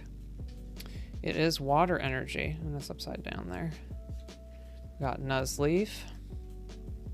I like this Nuzleaf, that's really neat. And the dark background is really cool. SQ? Ice Cube, like Ice Cube. Skiploom, Litleo, Lotad, Teddiursa, Cryogonal, Nickit, Reverse Hollow Altaria, and this looks like a full art card. I'm excited. Lycanroc V. That's a nice card. They do really, like, the full art cards are just incredible in comparison to like what they used to be when I was younger. I think I only have like one full art card, and that was like the Ancient Mew promo that everybody thought was going to be worth a bunch of money. Yeah, I've got one of them coming somewhere.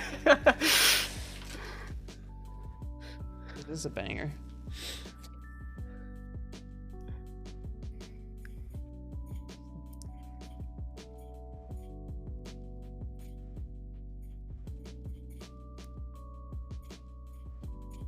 I'm paying attention to the centering. How's the centering on this card? Not perfect, I would say. It's a little too far to the left. Let's leave the Altaria too.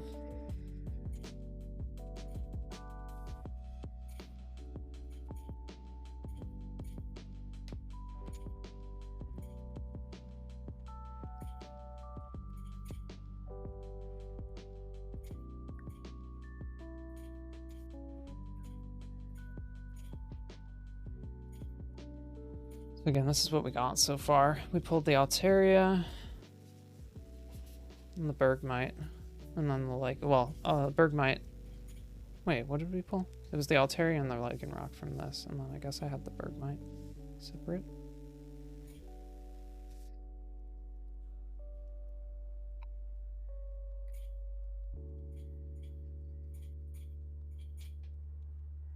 Pretty fun.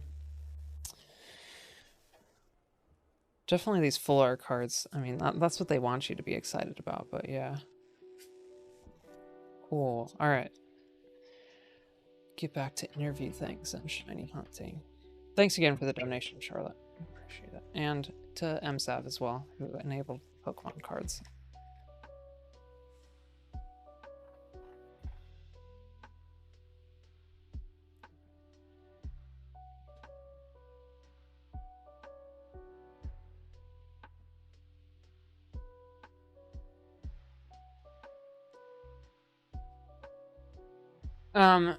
Do you have any meaningful, like we were talking about, like meaningful times friends have come out to you kind of thing that you can think of? The closest thing I have is that my best friend turned out to be non-binary. Although she still uses she, her pronouns. I feel the need to clarify that in case I sound really not. No, yeah, not I know people who are in that kind of category, or don't care as much about the pronoun aspects of it. Yeah. So yeah. Seth, back to lurking, shiny hunting, and enjoying the stream. Yeah, thanks so much. Thanks so much. I really appreciate it again. But yeah, she came out to me, and it was pretty much a complete non-way, just like how I came out to her. Yeah. It wasn't quite just an I'm trans, but it was it was a very short thing. It wasn't very. Yeah, that's kind of the closest I have, and it was quite I mean, nice it's great. and not completely unexpected, but Okay. um, it was still, I don't know. It was just quite nice that we could share that because we've always been really close. That's awesome. That's awesome. Yeah, I feel like I've heard stories from folks where it's like they come out and then like a bunch of other people like come out to them kind of thing because they finally like have somebody that they know. And sometimes it can be overwhelming. Sometimes that can be overwhelming. I've learned from folks that like sometimes they like all of a sudden people are like asking them lots of questions and stuff. Um, so that was the other reason that I asked the question is like sometimes people get into that situation, which it sounds like probably hasn't happened for you. It hasn't happened for me either. Yeah, I mean, I've had a couple of people online come out to me, Oh, online. Yeah, but online. yeah, no, that's the only one that was like a real story I could really tell because it's more people have been like, oh, you're trans. Well, then in that Yeah, case, you'll probably be rather accepting of this information about me. totally. Totally. Yeah. Yeah. Yeah. Got a mute that's a little too fast. I don't actually know the mechanics for running, otherwise. Oh, there's if the Mew outspeeds, there's like a chance that you can't run. You don't get away safely, kind of thing. Yeah. I thought I was safe, but apparently there's like I think there's been 3 times where that's happened, so I haven't like pulled out my rare candies to like fix it. But Yeah, it must be like a tiny range caused by nature fluctuation or something. yeah, exactly. That's exactly what it is. You're right there.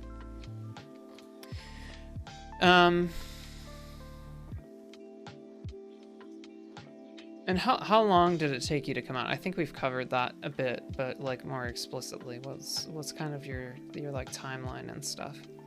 Yeah, because when you asked me this question sort of earlier, or well, a similar question, you've not repeated Yeah. questions. Don't worry. Yeah. I spoke instead about it. It was the discussion of I was like, oh well, I was like 3 and stuff. But Yeah.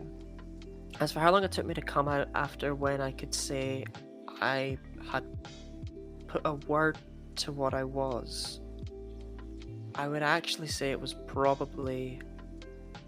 Oh goodness, the time is fake right now. Hang on. Oh, it was probably probably about a year after, if not longer than that, actually. Yeah. But it's hard for me to figure out at what point I even figured out that I was trans. Totally. Because I spent so long trying to suppress it and this desire to just not be trans, or anything like that. Yeah, I would say I definitely knew for at least a year before I finally caved and just told someone online. Because it was like, it's bugged me for so long. And as soon as I'd realized it was like, oh no, this has been a theme throughout my life. There's no putting this away. Yeah, totally. Yeah, there's definitely a point where it's just like can't get it out of your head anymore. Like suppressing it just doesn't work. Yeah. But yeah, I mean, and to an extent, I wish I'd been able to do it sooner because it turned out fine. But I'm glad I had that time to really reflect on everything myself, because I was so nervous and afraid and stuff for like that over a year. It gave me loads of time to be able to actually reflect on it, whether I was trying to reflect on it or not. Reflect on it, I did. Yeah, totally. Definitely like yeah. It's hard to escape your thoughts when there's not the distraction of everyday things when it came to the pandemic, at least. Yeah, definitely.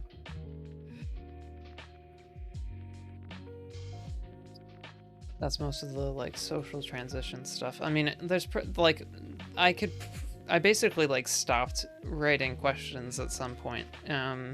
there's so many areas to go into in general, and we haven't totally finished this, but in terms of like, I guess the practical aspects of transition when it comes to like medical transition or like other ways, what kind of things have you had as a part of your transition?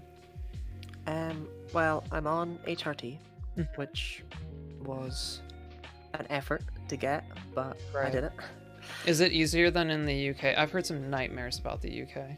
I It's mean, not easy. well, sorry, Yeah, about it's easier than the England. US. About England, yeah. Oh, then England. Oh, no. No, same deal. No, it's the Same same health deal. service. The same gender clinics and stuff. But Yeah, well, thankfully. So, we have free healthcare here, but you can't use it when you're trans. Because that's when the gender clinics become the big problem.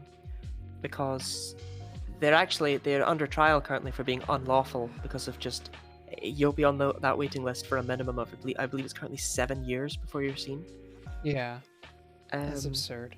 yeah, and yeah, they're on trial for being unlawful because that's not an acceptable amount of time for them No, to take it's for not. healthcare. Yeah, I mean, like we haven't like touched on this, but I've definitely said it before on stream. Like these things can be a matter of life and death. Yeah. For people, and when I'm saying life and death, I'm talking about suicide and things, and that's like, it is absolutely unacceptable. It's like people don't treat mental health issues as real, and in general, like gender identity stuff is not a mental health issue, but it's definitely like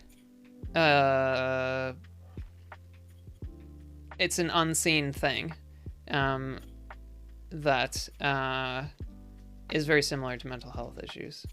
Oh yeah. In the way that like people struggle to see it and struggle to like I empathize with it because it's not like a broken bone that's sticking out of your arm kind of thing, right? Yeah, definitely. Mental health in general is woefully underfunded and under cared about. Yeah, for sure. But seemingly everywhere in the world, but yeah. And some places it's cultural, some places it's political. Like sometimes those align, sometimes they don't. But yeah, I mean, you can feel cultural pressure from folks about mental health issues, in addition to like nobody cares about it politically to like make access to it better. But yeah, that's really unfortunate. So when it comes to like paying for it, that means you're paying out of pocket for most of your medical expenses, right? Yeah, so what I have to do, well, I'll explain the system, I suppose. Sure. Because I can't use the public nationalized health service for it, but that means I had to see a private endocrinologist.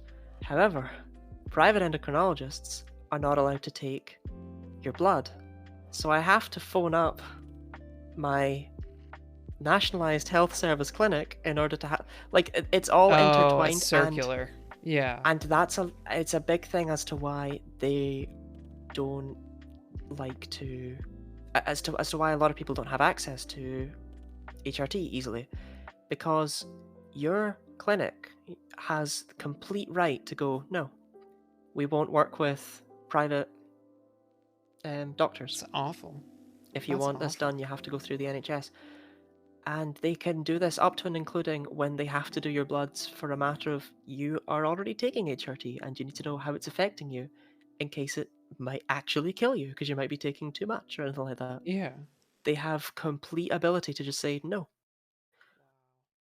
Thankfully, my place agreed to do all of my bloods and stuff, but they also have the ability to do what's called shared care, which is where even though it's being prescribed by a private doctor, being the endocrinologist, you're able to have it paid for on the Nationalised Health Service. Oh, wow. But they're never going to say yes to that. Yeah. Yeah. It's not very expensive though.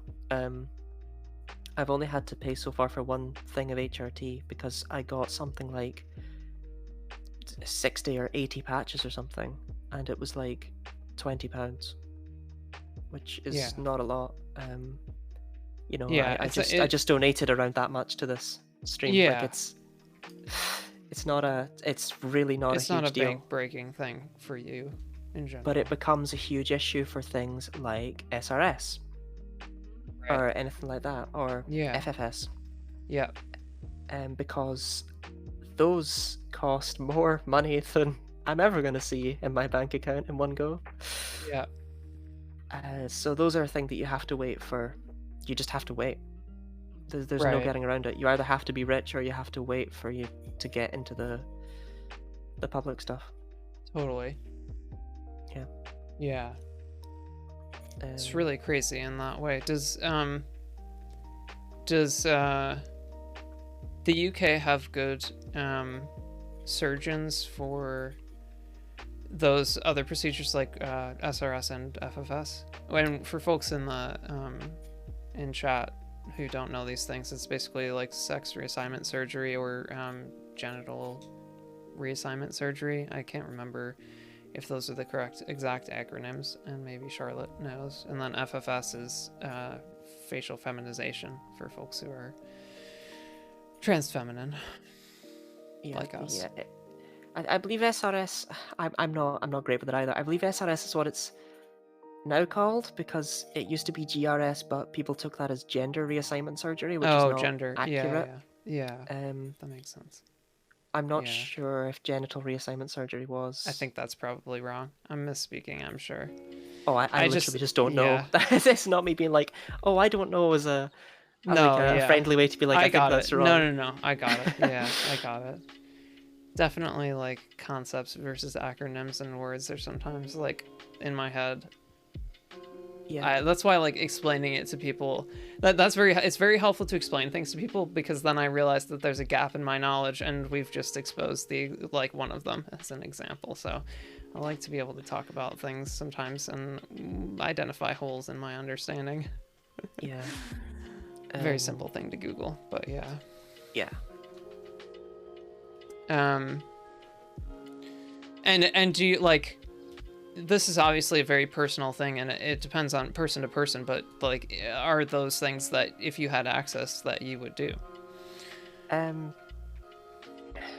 See, facial feminization surgery is one of these things that it's like, it sounds like, yeah, it would help out with any dysphoria I sort of feel, but I am very much too anxious a person. I would absolutely be there like, yeah, but what if it goes wrong? What if I don't like it? What if I look and I don't see me anymore? Yeah.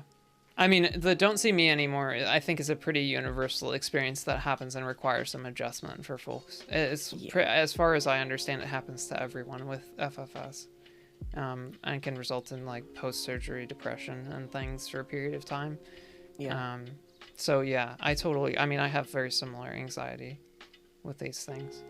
Yeah, but in general, trans-related surgeries have significantly lower regret rates than even things like hip replacement surgery. Yeah, it's really absurd in that way, and people talk about, the regret rates. I think that, like, the regret of these things is projected by cis folks who would never consider doing these things and imagine their own regret about them, and it's just like, okay, well, good for you, but, like, that's not our experience. Yeah, I guess in many ways, one of the things that helps these low regret rates, so to speak, is how difficult it is to even get these things in the first place. You have to really want it. You have to work. Yeah. But I don't think that means it should be kept the way it is. Not at all. Totally. Yeah, exactly. Yeah.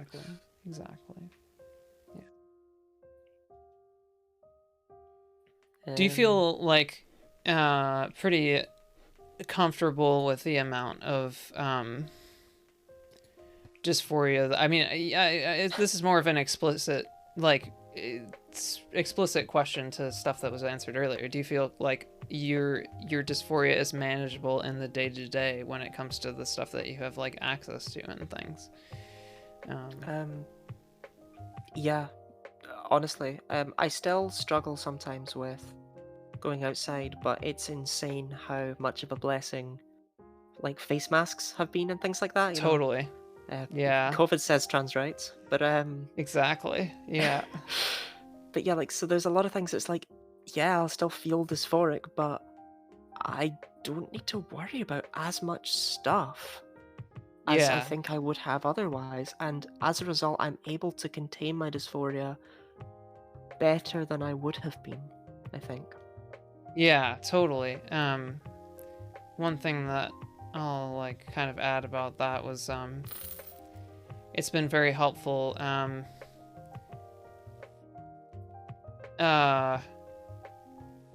The face masks have been helpful both like also practically when it comes to electrolysis and stuff, where it's like being able to like not deal with the dysphoria of that, but also other things as well, like some dysphoria related to like HRT not being far enough along that you feel super comfortable going out in public. Anyway, just a second. Silver Wolf, Wolfies, thank you so much for thank you so much for that $20 donation. And if you are in here and not in a different stream, feel free to check out our incentives and see if anything $20 and below is something you would like to have.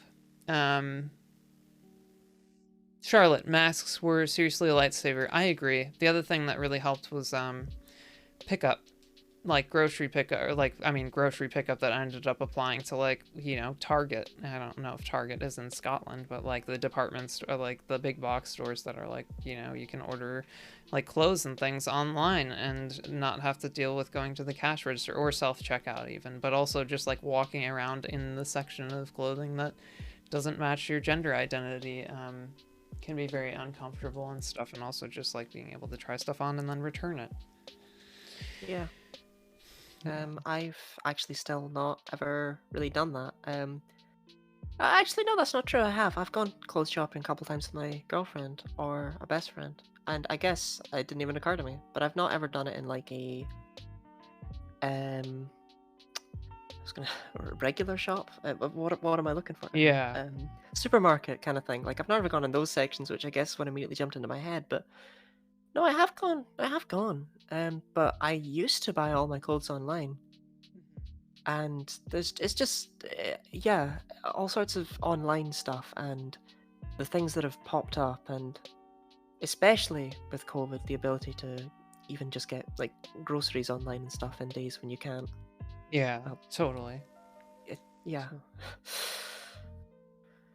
Yeah, Target in general in the US is like I don't know what the equivalent would be, but I can explain it. It's mostly like there's a clothes section, like electronics, like kids' toys, like housewares, and like the grocery section is the smallest portion of that. So I don't usually get groceries from there. It's more of like I usually call them big box stores, but like, yeah. Best I can think of is something like Home Bargains, but if that doesn't exist over there, then you're not going to be able to compare them. Not. Yeah, it doesn't. So I think we understand each other, but yeah, we definitely don't have the same brands here. And Kikyo Phoenix, if I can say that better, let me know. I'll probably just say Phoenix, but thank you so much for the follow. I appreciate it a lot. And for folks, like, this is a very lurk-friendly stream, and I think mostly people are listening and stuff, but you can feel free to chime in and things. But also, again, like, regardless of the day, lurking is totally fine here.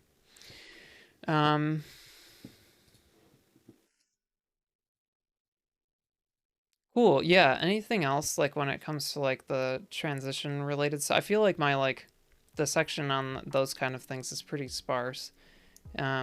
I don't know if there's anything that you think. Yeah, but I guess there's only so much you can ask. Yeah. I'm actually emailing my endocrinologist. It's Friday, so I have no rush, but so long as I do it before Monday morning.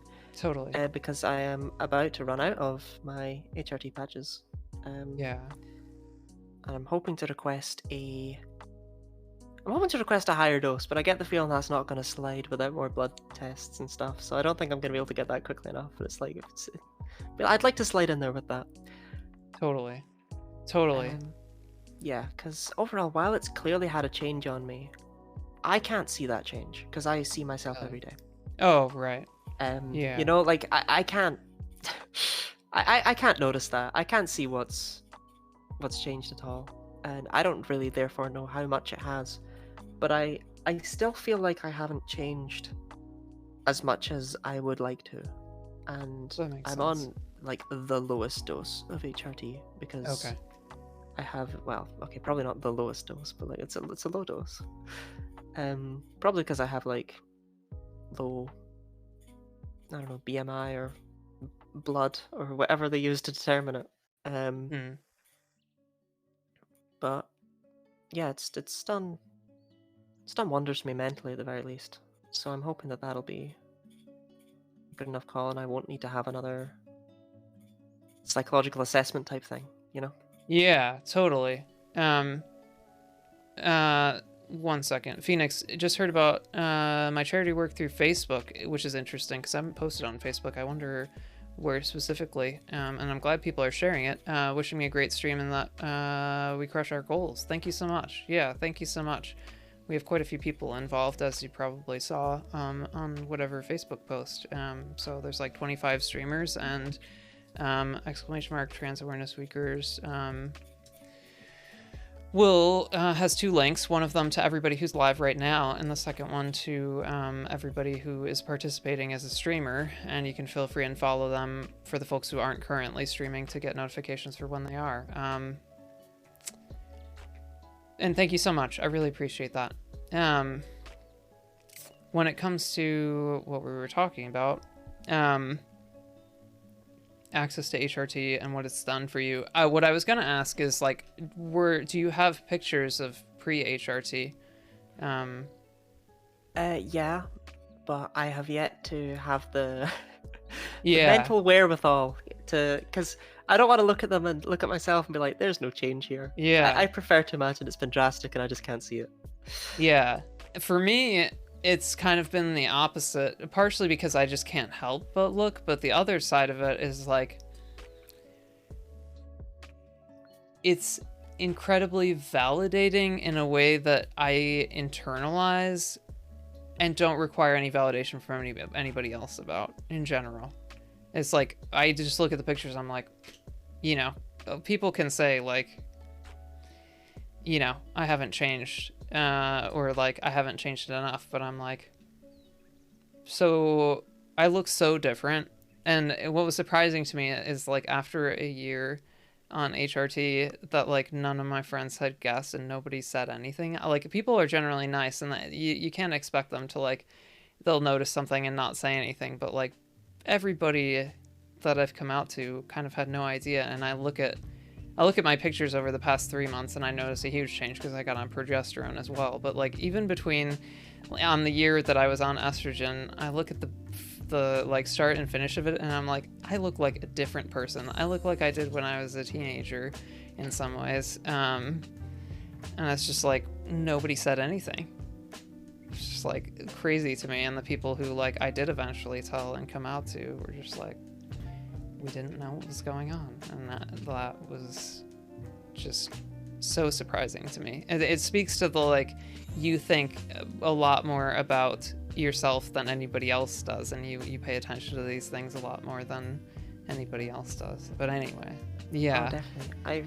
I've heard, as a relation to this, I've heard of a thing that's like a sort of cis blindness sort of thing, where a lot of people will just kind of see you as they saw you, and this can be like, as a result, you will generally pass a lot better than you might worry you do, because if you're introduced to someone as a girl and they have always known you as a girl, for example, Yeah, then that's how they'll see you, and they totally. won't even question other things. But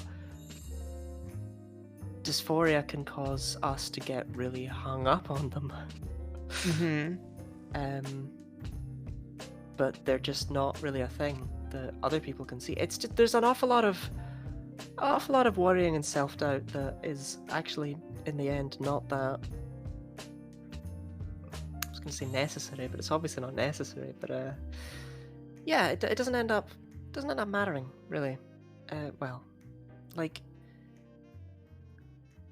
generally, people aren't looking as closely at you as you are. Yeah, Is I think the thing. totally. That was a lot of words to basically just say yes, but Yeah, you know. no, it's good to hear. It's good to hear. It's definitely good to hear that your words on it, for sure. I think it's like nuanced and also just like another perspective, even if it is similar, saying something similar. So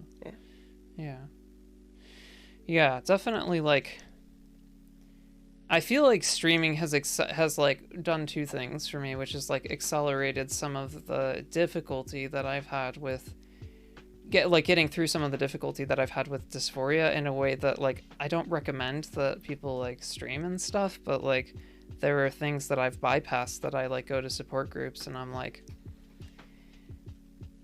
I feel for folks because they need to find their own way, and what I've gotten out of this has bypassed that in a way that like I feel a lot more resilient in the day-to-day because of how positive things have been here and the things that I've like confronted and thought about as a part of this. So it's very lucky in a way, like what I was talking about earlier, like people who stream hear their names way more than most other people, like the average person, both like people who watch streams and people who like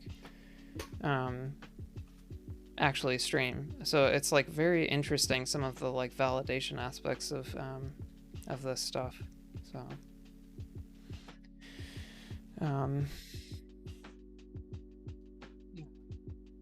else do we got here?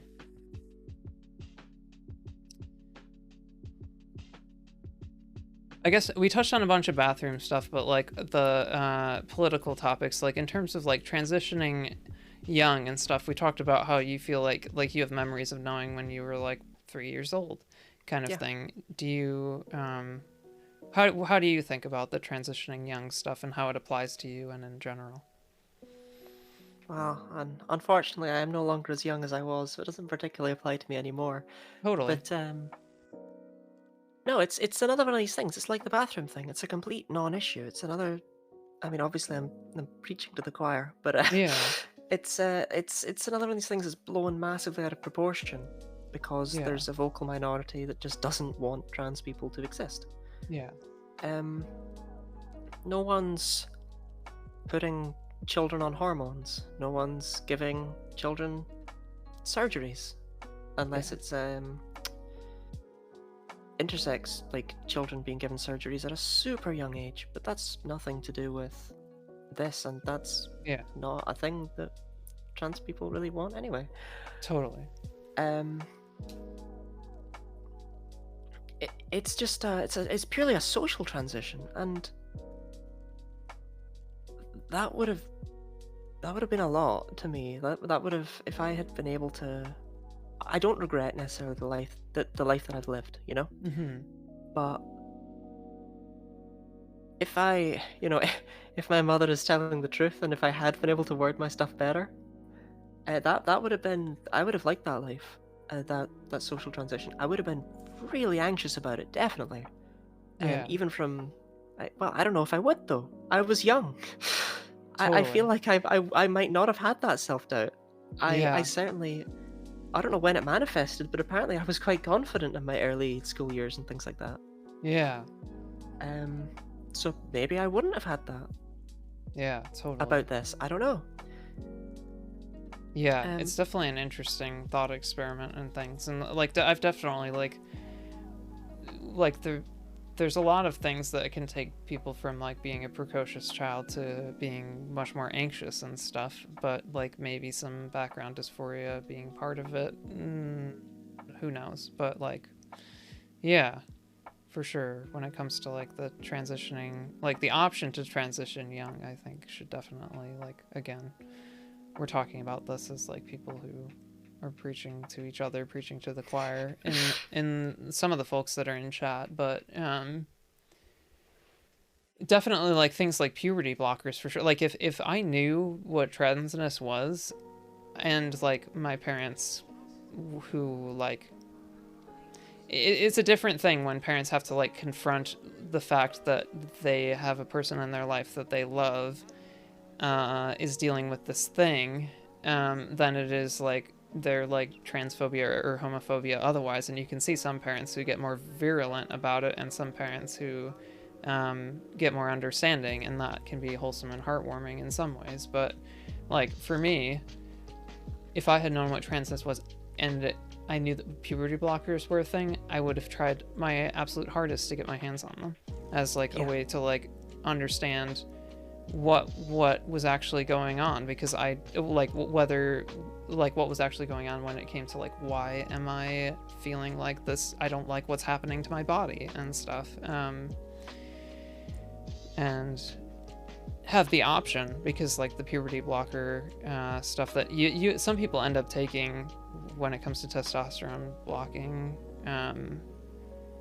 anyway in their adult years or like later, regardless of whether you transition all the way into adulthood, like they are they're used in the same way. Having that option earlier, those effects are typically reversible kind of thing. So Oh yeah, I mean, puberty blockers in general are like the reversal of them is that you have puberty basically. exactly, you know, like you stop taking exactly. them and yeah, here it comes. yeah. I think people who take them, I think AMA people who take them will generally end up like shorter if they then. But like, unless your life goal was to become like a basketball player, Yeah, I mean, it's not like there's no effects, but like the point is that like if it's serious enough yeah, to warrant these kind of things, like the downsides of it when it comes to like that kind of thing, I don't think people are gonna mostly think twice about it. It's mostly that like you're not gonna regret the time that you spent like not suffering with the like constant dysphoria and constant questioning of like what's happening to me is not something that I'm comfortable with. You're gonna feel grateful for that, I would imagine, in most cases. But I don't know. It's similar to like not really regretting. Like I know that people have like it's a difficult thing to like get to a place where you feel like you don't regret not knowing about these things earlier or not like having the option earlier. But it's a similar thing to that, where it's like if you can come to terms with it, I feel like most folks would say like it sucks in some ways, but am I like unhappy with where I ended up in life? I would hope most people's answers are eventually no, that they're not unhappy, but I'm definitely like kind of in that camp, and I felt that way the whole time kind of thing when I started thinking about the transition and stuff. It's like I don't regret the life I've lived. I'm just grateful that I get to do it now. Yeah. Yeah, like you can't know what would have changed if you'd changed anything in the past. And in many ways, I'm grateful that I had the chance to get this sort of knowledge about what it is to be trans and the trans community and stuff that I might not have had otherwise if I'd taken life more, not for granted, but you know, like something like that. Like if I just lived it as it was rather than having to do all this stuff for myself to make it livable in the way I desired. I might have missed out on all of that. Totally. Yeah. Yeah, the community that develops around this kind of thing is really special, I feel. And it's really cool to be a part of, whether it's like in ways like this or like in like IRL with like support groups and things, or just like friends that you meet and stuff. Yeah, it's like it's an incredible sense of community that's hard to like be ungrateful for in relation to like wishing that you transitioned earlier, you know, like it's a give and take when it comes to that, I guess. Yeah. Definitely. I'm not gonna go on a paragraph long yes again. Yeah. I'll just accept that I agree with that. Yeah. In general, we've kind of reached the end of the questions, but I'm like perfectly happy to continue talking and stuff. I know that it's late over there, but if you have any like ideas, things that we haven't touched on, perfectly happy to do that, or talk Pokemon stuff, or like see what's going on in chat if people want to chime in too.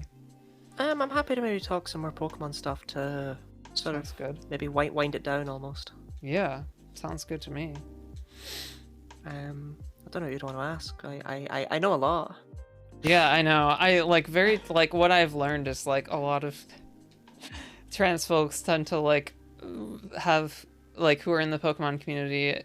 Not all. I mean, not all of them, but like there's definitely trans folks who know a lot more about the competitive aspect of Pokemon than I do. Um, so that's definitely like a shortcoming that I feel in relation to most of the trans folks that I've met in the Pokemon community for sure. So, yeah. Yeah, I am not good at competitive Pokemon, but I have the knowledge, but I don't have the skill to apply it against other people, kind of thing.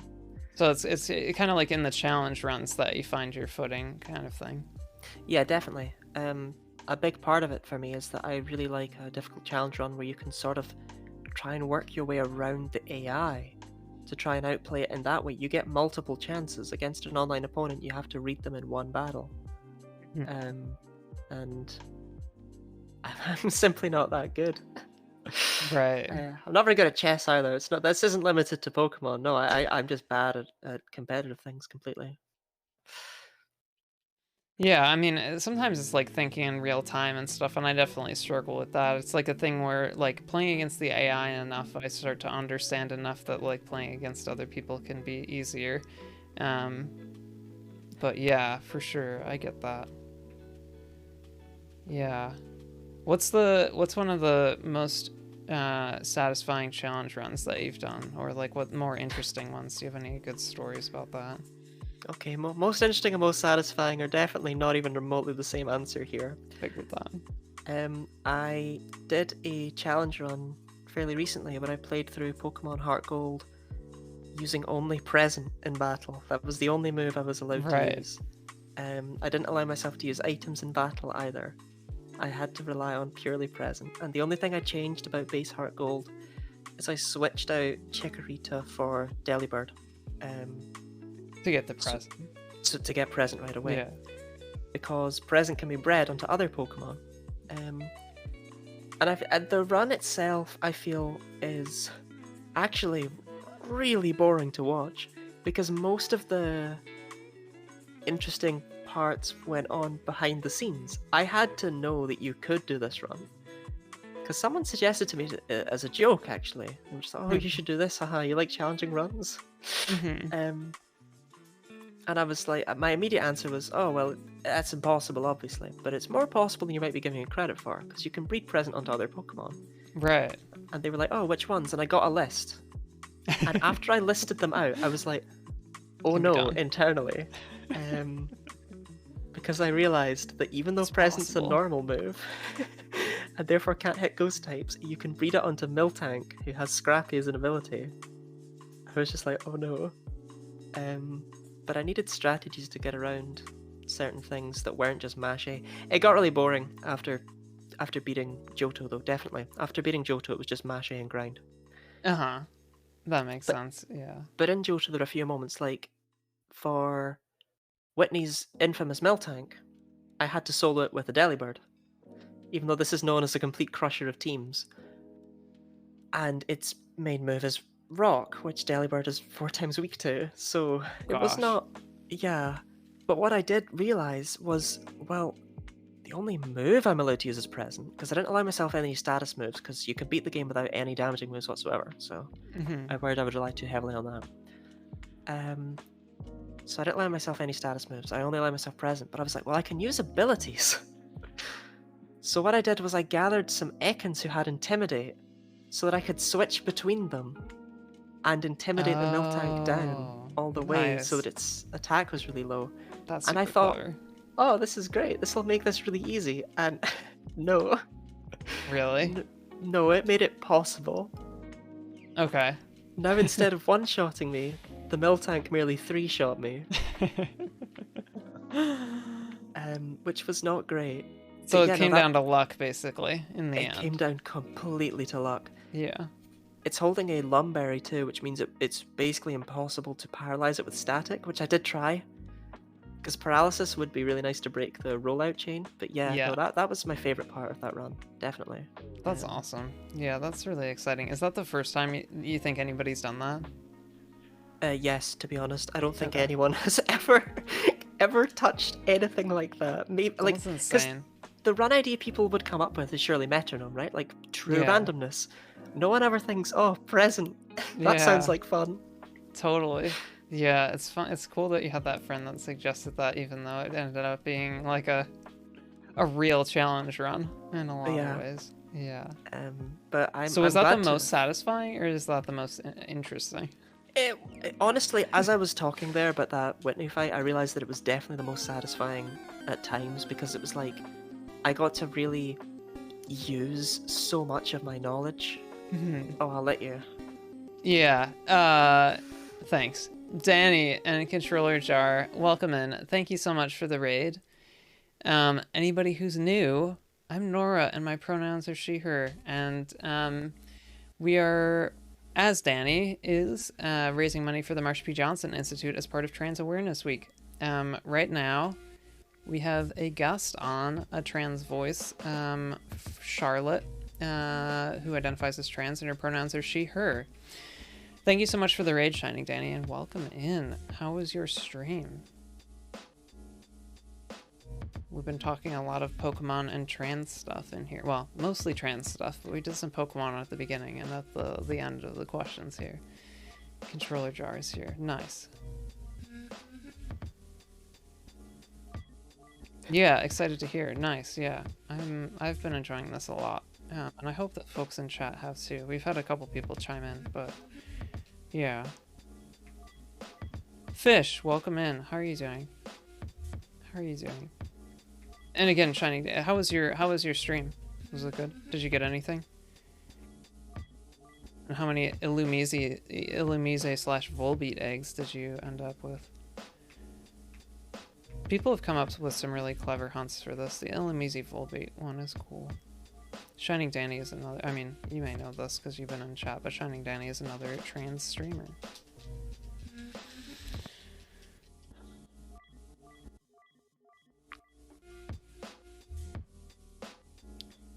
The talk of shiny hunts just kind of reminded me that like I've just zoned out. This whole shiny hunting Mew has become a background thing to me, and it just occurred to me that you've been doing it this entire time. You know, like like that's the perfect movement. Well, okay, they've not been truly perfect, I suppose, but like they've been No, they really have good. not, but yeah, I mean, we've done a bunch of encounters. We started with 424, so we haven't, like, it hasn't been the most efficient, but it's definitely been okay. Well, it's been fun enough to watch that I've just been. Well, it's just been there in the background. Yeah, you know? it's like, what I like about it is it's like mindless enough that it's both like it's interesting and it both like keeps my attention, but also it's like surprisingly like helps with thinking in some ways, because it's like kind of like a mindless activity that just like lets your brain wander a bit but keeps it engaged. Kerp, welcome in. Kerp, welcome in. It was a fun time. Gonna do some encounters off stream. Sounds good. Sounds good. And yeah, you're relating to the shiny hunting being a nice mindless activity that lets you think a bit. Thank you for the good luck, Kerp. I appreciate it. Shiny hunting is very zen. Agreed. Well, that's part of the reason I really enjoy it and enjoy doing it on stream, is that we get to have some nice conversations and stuff because of it. So, welcome in everybody who came in with the raid again. If you did not feel welcomed in because you didn't hear that, I really appreciate it. Support from folks has been absolutely incredible. We are currently sitting at $3,351 raised, and that is thanks to 25 streamers who are officially part of Trans Awareness Week.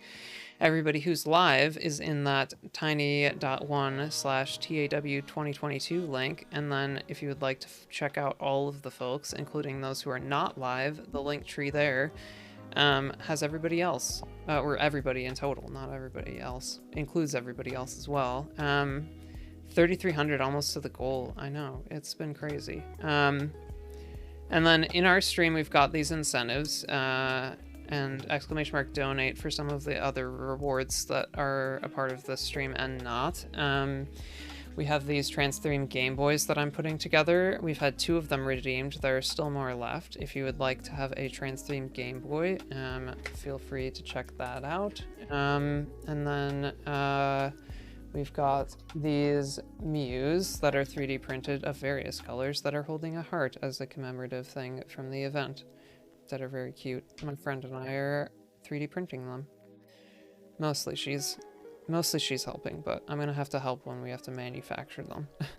Well, we got this blue one. But yeah, no need to donate. We've just got these, like, not required, I mean. We've got some nice incentives and stuff if you would like to participate in that way. And yeah, thanks so much for everybody's support with lurking, chatting, listening, following, sharing things on social media, just hanging out and having a good time. All of it is very much appreciated and supports the event in a great way. So thanks so much. Right now we've got Charlotte on, who is part of the Pokemon community and identifies as trans. Her pronouns are she, her, and we are talking about her run through which game? Where she only used present. Pokemon Heart Gold. Pokemon Heart Gold, right. Yeah. Very interesting challenge run. Don't recommend it, you said? Yeah, no, don't do it. Don't hear about it and get curious. It's not worth it. Life is too short. I love that. Added Silver Tempest, you picked some of that up today. Yeah, we haven't opened it yet. If anybody wants to see some Silver Tempest, it came out today, and I have an ETB here that we can open if you donate $25.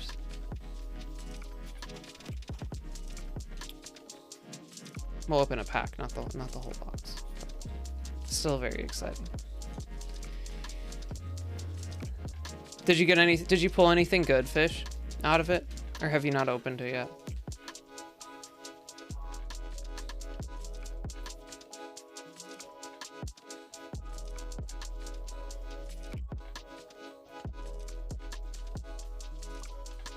Alt-art unknown, that's pretty exciting. That's really cool. Are there multiple unknowns or is it just one? Do they have all 26 of, is it 26 or is it more than that? Is it 28? 28. Do they have all 28 in the set or no?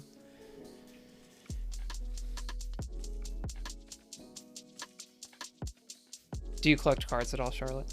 Oh no. Yeah. No, I have enough and I have enough obsessions with Pokemon in my life. I have to try and control it somewhat. Totally.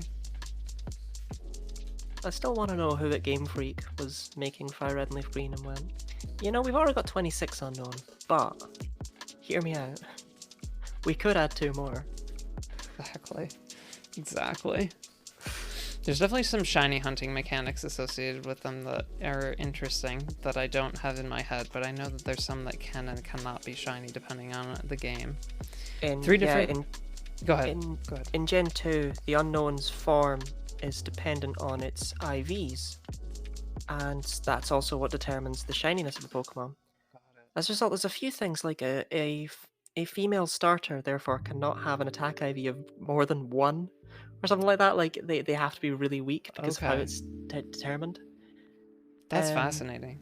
But Unknown, therefore, only, completely coincidentally, only Unknown I and Unknown V can be shiny in Generation 2. That's very good to know. From Gen 3 onward, it's completely independent that those are calculated, so... Makes sense. Thanks for that. And Fish, 3 different unknown cards, V, V-Star, and Alt-Art V. So they're all unknown V. Why is that? Is it because it's like the V-Star cards? And they decided to choose unknown V because of that. It would be cool if there were every single unknown, but that would be kind of ridiculous to collect. You would have to buy a lot of packs. And I'm sure there would be people who like just have like stacks and stacks of packs trying to get the last one. It sounds like a nightmare. I think over the years, Unknown has been the Pokemon that's been printed the most. Because it has been, I believe, all of its forms. Maybe they've not all been, but it fills up a lot of space, Unknown. Yeah. As far as the cards are concerned, there are a lot of Unknown cards, but Thankfully, they do tend to limit it per set, from my understanding. Yeah, It's never just a set that's just, whoops, all unknown. totally. Does anybody know how many of the set of 28 unknown there are in the entire card set? Some people in chat know a lot more about cards. I don't know if all of them are here, but V-Star card has 5 unknown in the art that spell out V-Star. That makes a lot of... Oh yeah. Yeah, so here's the stuff that we pulled. Here's our top cam. We pulled some stuff today too. We opened 2 packs. 1 pack was not super exciting, but we've got the shiny Frostlass. That was yesterday. That was cool. We did the Lycanroc V today. We've got this Bergmite, Altaria, the Zora. Most of these are reverse hollows, but this Galarian Articuno as well. So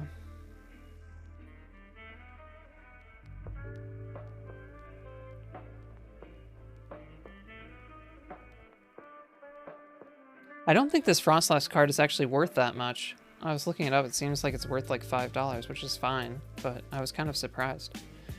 Was that maybe I was looking at the wrong card? But yeah, these are neat. Great way to get back into Pokemon cards. I also love the back of these sleeves that come in the ATV. It's satisfying. The art.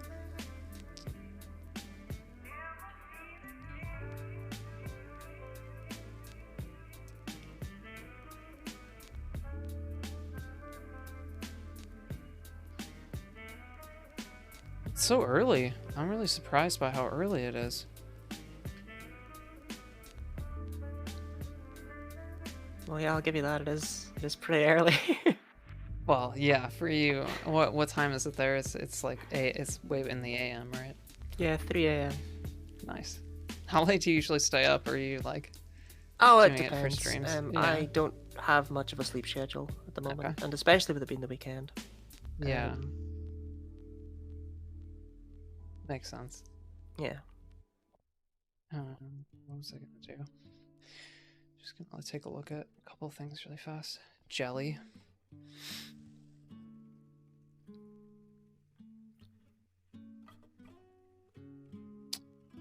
Are most people finished for the day with streaming, or are people still gonna get started? I'm just gonna check the schedule. I'm not like ready to end at the moment. I'm just kind of curious.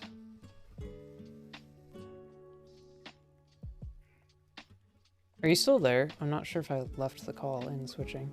Oh, I'm still You're here. still here? Okay. Yeah, I just like switched to a different place. I moved to check, and then I realized that I have your stream muted because all the sound's coming through Discord. And I forgot about that fact. Yeah. So I moved to check, and then I was like, well, no, hang on, I heard the question. Yeah. Stream schedules.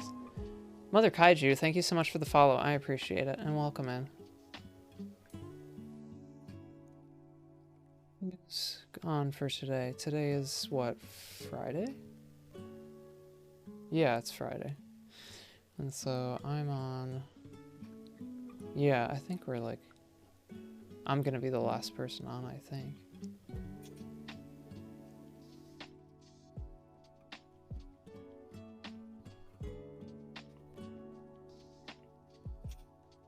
Okay.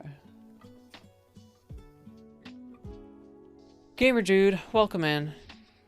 For folks who have just come in, we've got Charlotte on, who is another trans voice in the Pokemon community. She identifies as trans, like I said, and then uses she, her pronouns. And we finished most of the trans-related questions, so we're kind of back into Pokemon on where we started. What was the other? We were on like what you were saying that your most interesting or challenging run was more satisfying the more you were talking about it. But Yeah. Do you have one that was the most satisfying as well?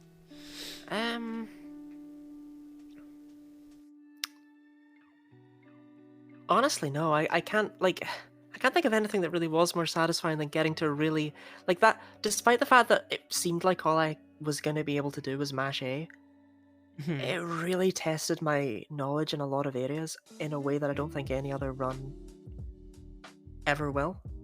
Hmm. Um, I've never really. I don't think well, I don't think I'll meet that again. I don't think I ever have, unfortunately. But yeah, no, Yeah. it was a lot of fun. That's a super cool run. That's a super cool run. What are some of the other, like, I'm not a part of the challenge run community.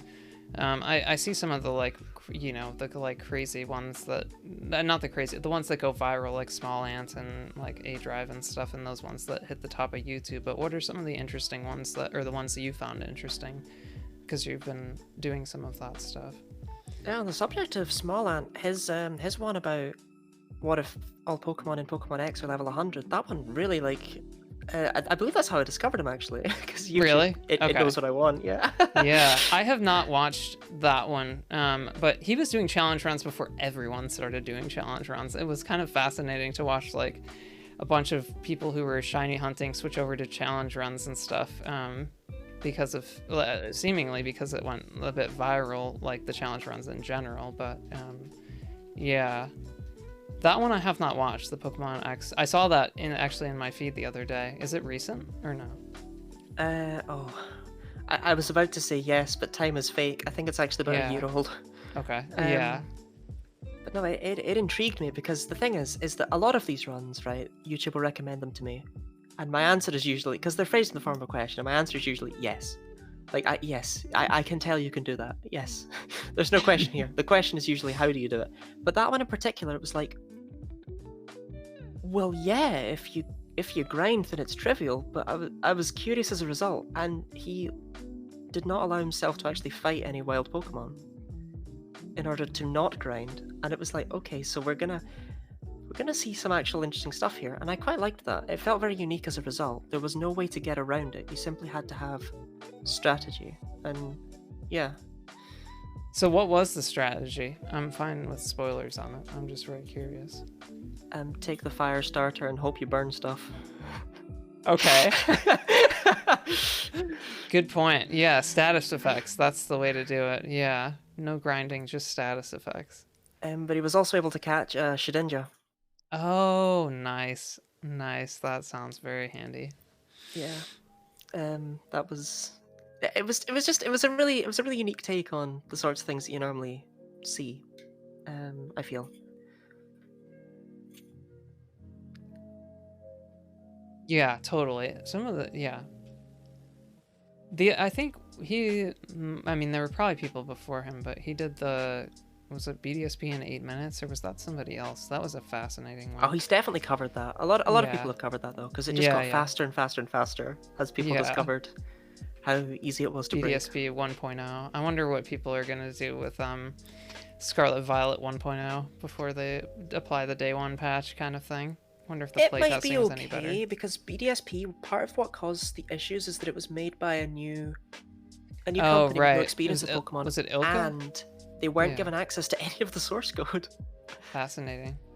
It was all coded in a brand new engine from scratch. So there were a lot of things that just didn't make any sense.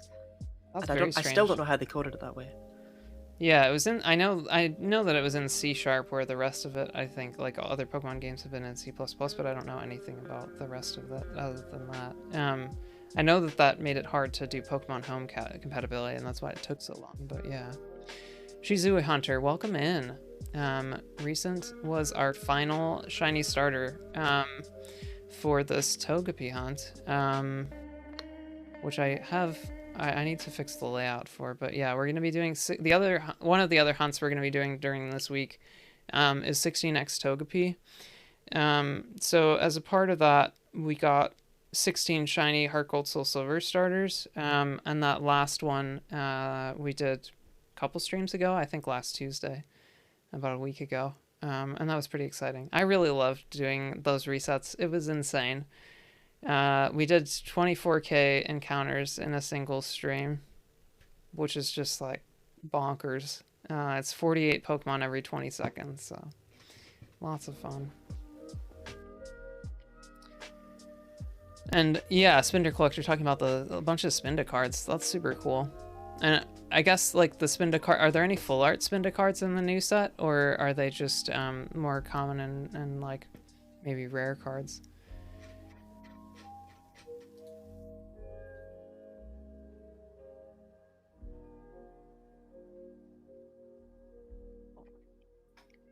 Yeah, the challenge run stuff is so much fun. I think I would struggle to stream a challenge run personally because I just kind of like struggle to focus on two things at once, and I don't know that it would be fun to watch me. Or I mean, you have to focus on a lot of things at once if you're doing challenge runs as a streamer, but like I like to be able to think like separate from other people. Like that's always been kind of my thing. Like it's just kind of like I'll take away the information I need, and like, you know, we have a conversation, I'm like, I need to go think about this and figure it out. I'll see you later. Oh, I thought for a second you were implying that you couldn't do challenge runs because you were too much of a free thinker. No, Just like, no, oh, I mean, I would, but you know, I just. no, no. It's definitely like my capability to focus and switch focus. That's for sure. Spin to collector, no full art. I got it. Well, I know that I wouldn't be able to shiny hunt. You know, like different people find enjoyment out of very different things. Yeah. Shiny hunting is definitely not something that I have the patience for, which is weird given that I have the patience to throw my head at a wall in a challenge run repeatedly, you know? It's different. It just engages your brain in a different way. I feel like it's definitely like a relaxing activity that takes a lot of time. Is not like, I mean, like it's an active enough activity that not everyone is cut out for shiny hunting. So it's like, yeah, definitely I have appreciated a lot of the aspects of how that interacts with streaming and streams in particular. Like when I started, I was playing through BDSP and just watching, like, I was watching all sorts of streams, but the ones that stuck were the shiny hunting ones because I could do my like thinking and playthrough and stuff while I was watching shiny hunters, and I'm like, who in their right mind would hunt full odds when you could get shinies with less than full odds? Who in their right mind would do that? And here I am. But yeah, that's definitely like been the vibe that I've got. Just like the interaction that results from the like kind of like just not even mindless, but just like repetitive routine experience of the shiny hunting. But yeah, Spin to collector, same. That was you when you started hunting. Heck yeah. What game am I 16x hunting in? That's Heart Gold Soul Silver. It's part of a badge quest, so we're doing the 16x as part of a development for a controller mod, but also just like to have something crazy interesting to do. And because this Togepi hunt is just like something that takes forever, regardless of whether you have a controller mod or not. But we'll be able to do 200 eggs or 192 eggs per hour essentially if we're being efficient about it, because it's like 5 minutes per hatch and we can do 16 times 60.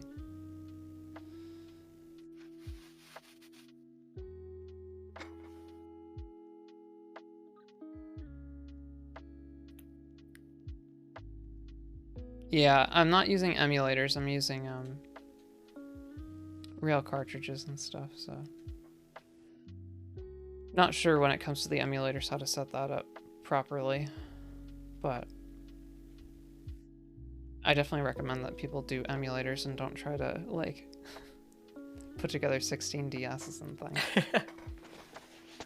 I'm not sure that many people have 16DS lying around. No, totally. I mean, it's very lucky that I've been installing capture cards for folks, and like I don't intend to keep 16. Basically, after Trans Awareness Week, I'm gonna start selling them again.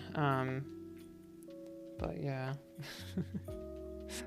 It's been fun to do that for sure. We're gonna pass 1,000 in 3 sets of Mew encounters. I might actually leave you at 1,000 because now I've gone from 500 to 1,000, and that feels like the most natural. That does, yeah, sounds great. Let's do it. But then again, 1,000's it's closing in quite quickly. I feel like I've taken so long to say that. I had it in my head, and now it's 988.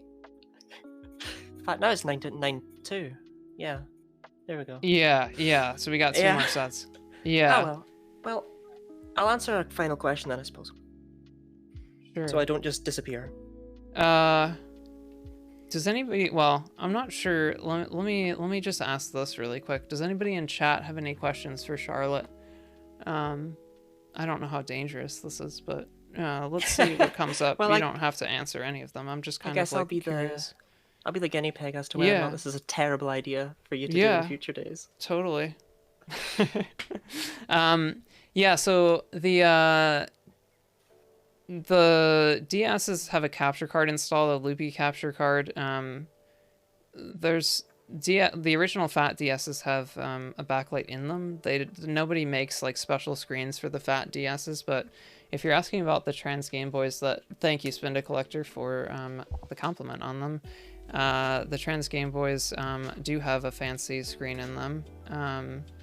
It's an IPS screen, and I've shown the difference between the IPS and normal screens, but it's really striking in person, and even, I guess, like on the camera and stuff, so I can show the difference at some point. But yeah, thanks for the compliment on it. Yeah, they have backlight, but the screens are nothing special anymore. They're really, really outdated screens, that's for sure. Alright, let's do the next couple.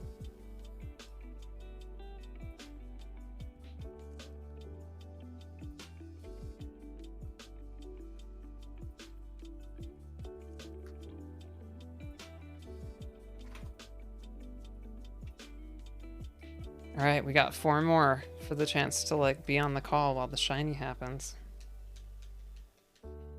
Well, my luck's been great thus far. Yeah.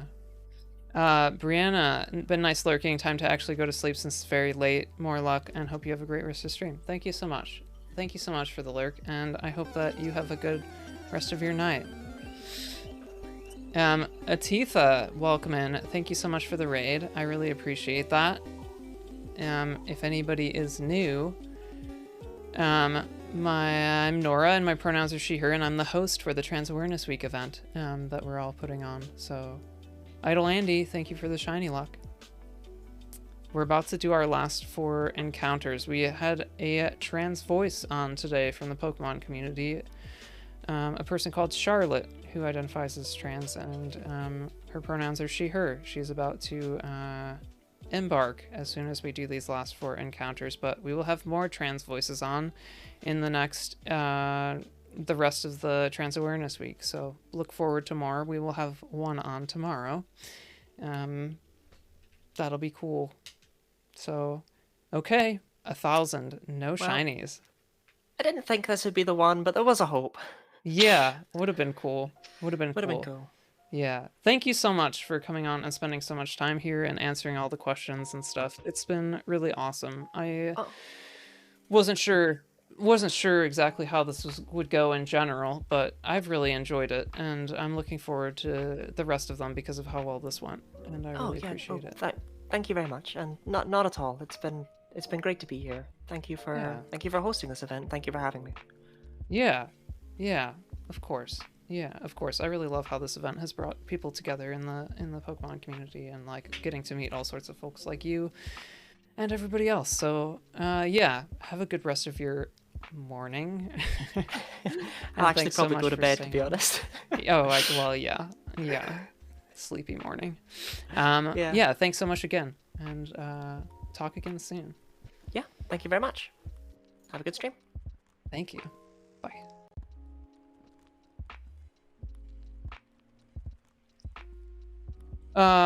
Controls the soft reset of DS. It's start select. It's LR start select. It's to soft reset a DS. Yeah. Is there a link for the Mew figures? Yeah, it's under donate, !donate, for the Tiltify. And again, like folks who want to see these, we have a couple of physical incentives, and they're kind of like priced relatively high, because physical incentives are like more difficult in general. But we have these Mew figures of various colors, if this will focus, that are holding a heart as a commemorative thing for donating to the event. And the model is done by my Poképrints, but when it comes to the physical printing of them, that is something that is done by a friend of mine, and with some help from me. So.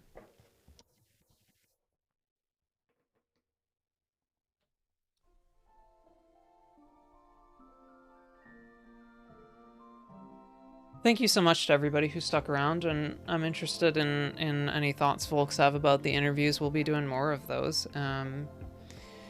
But yeah, thanks again to Charlotte, who volunteered to come on and talk about her experience and some Pokemon stuff. I really enjoyed it, and it was quite satisfying for me for sure.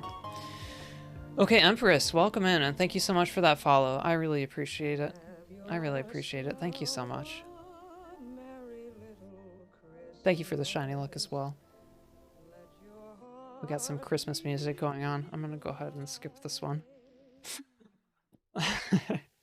Sometimes this randomness results in Christmas music. And Charlotte, thank you for the shiny look.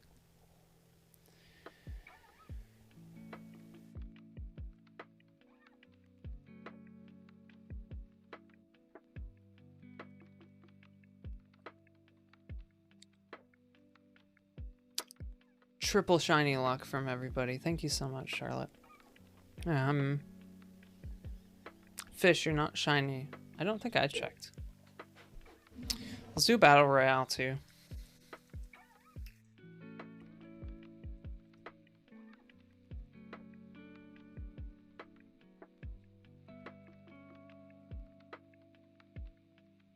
Oh, and you made a sundae with vanilla ice cream, white chocolate sauce, dark chocolate chips, marshmallows, and pumpkin spice pie. That's incredible. That sounds amazing, and I hope that that is something that helps with your rough day. Sorry that you're having a rough day, and that sounds incredible. Can you make me one of those?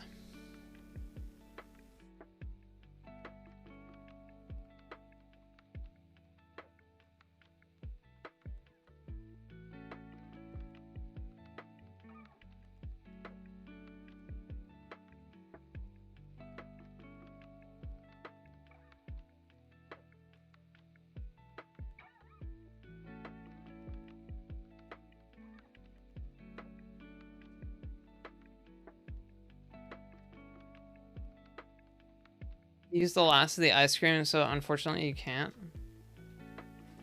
Oh, and hogging all the ice cream again. Can't believe it.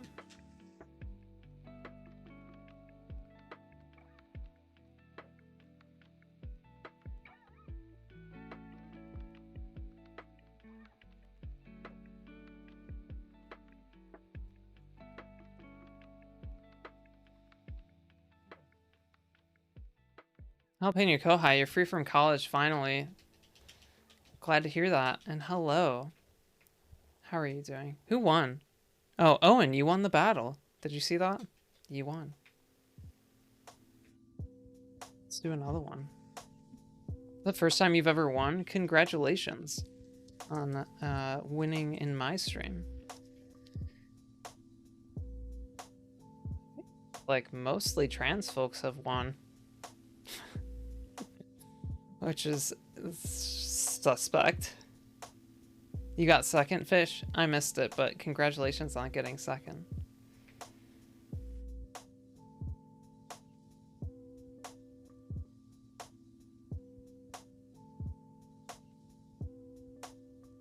If anybody's in chat and has already donated money, more than $5 to the stream, or wants to, there are avatars that I can gift you because of the donation. 999, that's also very lucky. And here are the incentives for the stream if anybody wants to donate.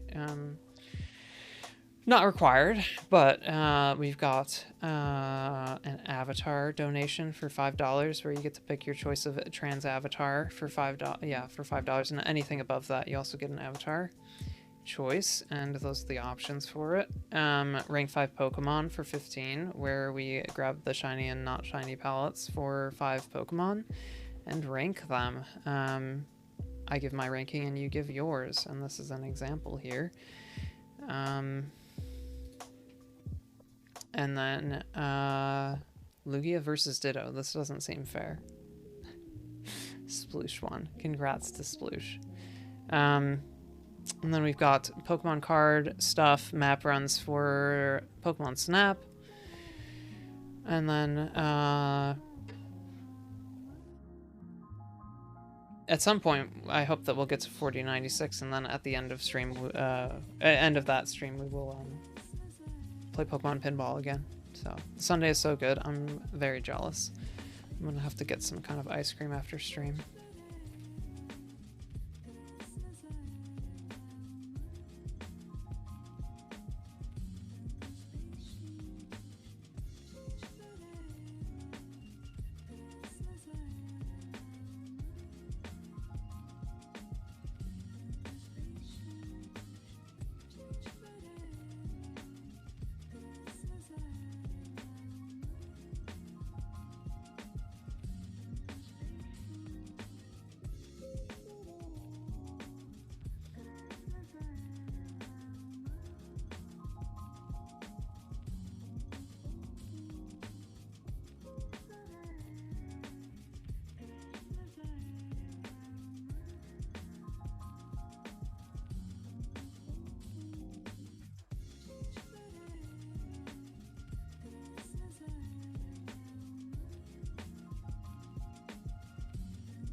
Hope I'm well. Yeah, I hope you're well too, Shade. I'm doing pretty well today. Thanks for asking. Yeah, thanks for asking.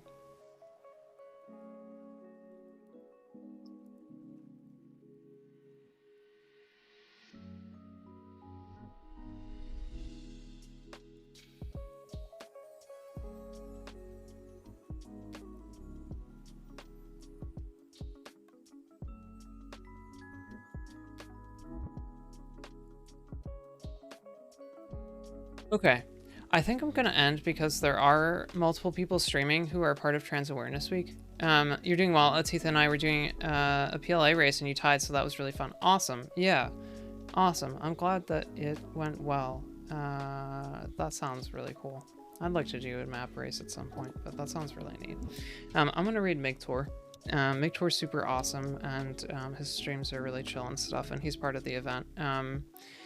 So anybody who was here in any capacity, whether you were here for a short period of time, a long period of time, lurking, chatting, did a donation, any of these things, all of it makes a huge difference. And thank you so much, everybody, for being here. The support has been incredible. We're going to try and keep the momentum going. For raising money tomorrow, I will be in cosplay. We'll have another trans voice on the stream, which will be really fun. Yeah, I'll see if I come up with anything else to do for tomorrow. I do have plenty of other stuff. I'm trying to like spread it out through the week. So,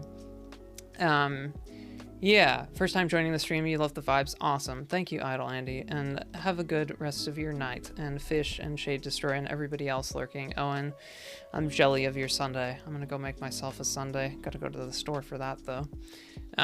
Yeah, enjoy Migtor's stream and show him some love in general, and feel free to support the event in any way that we've talked about when it comes to chatting, lurking, following, supporting social media posts, donating. Anything is welcome and appreciated. So see y'all tomorrow.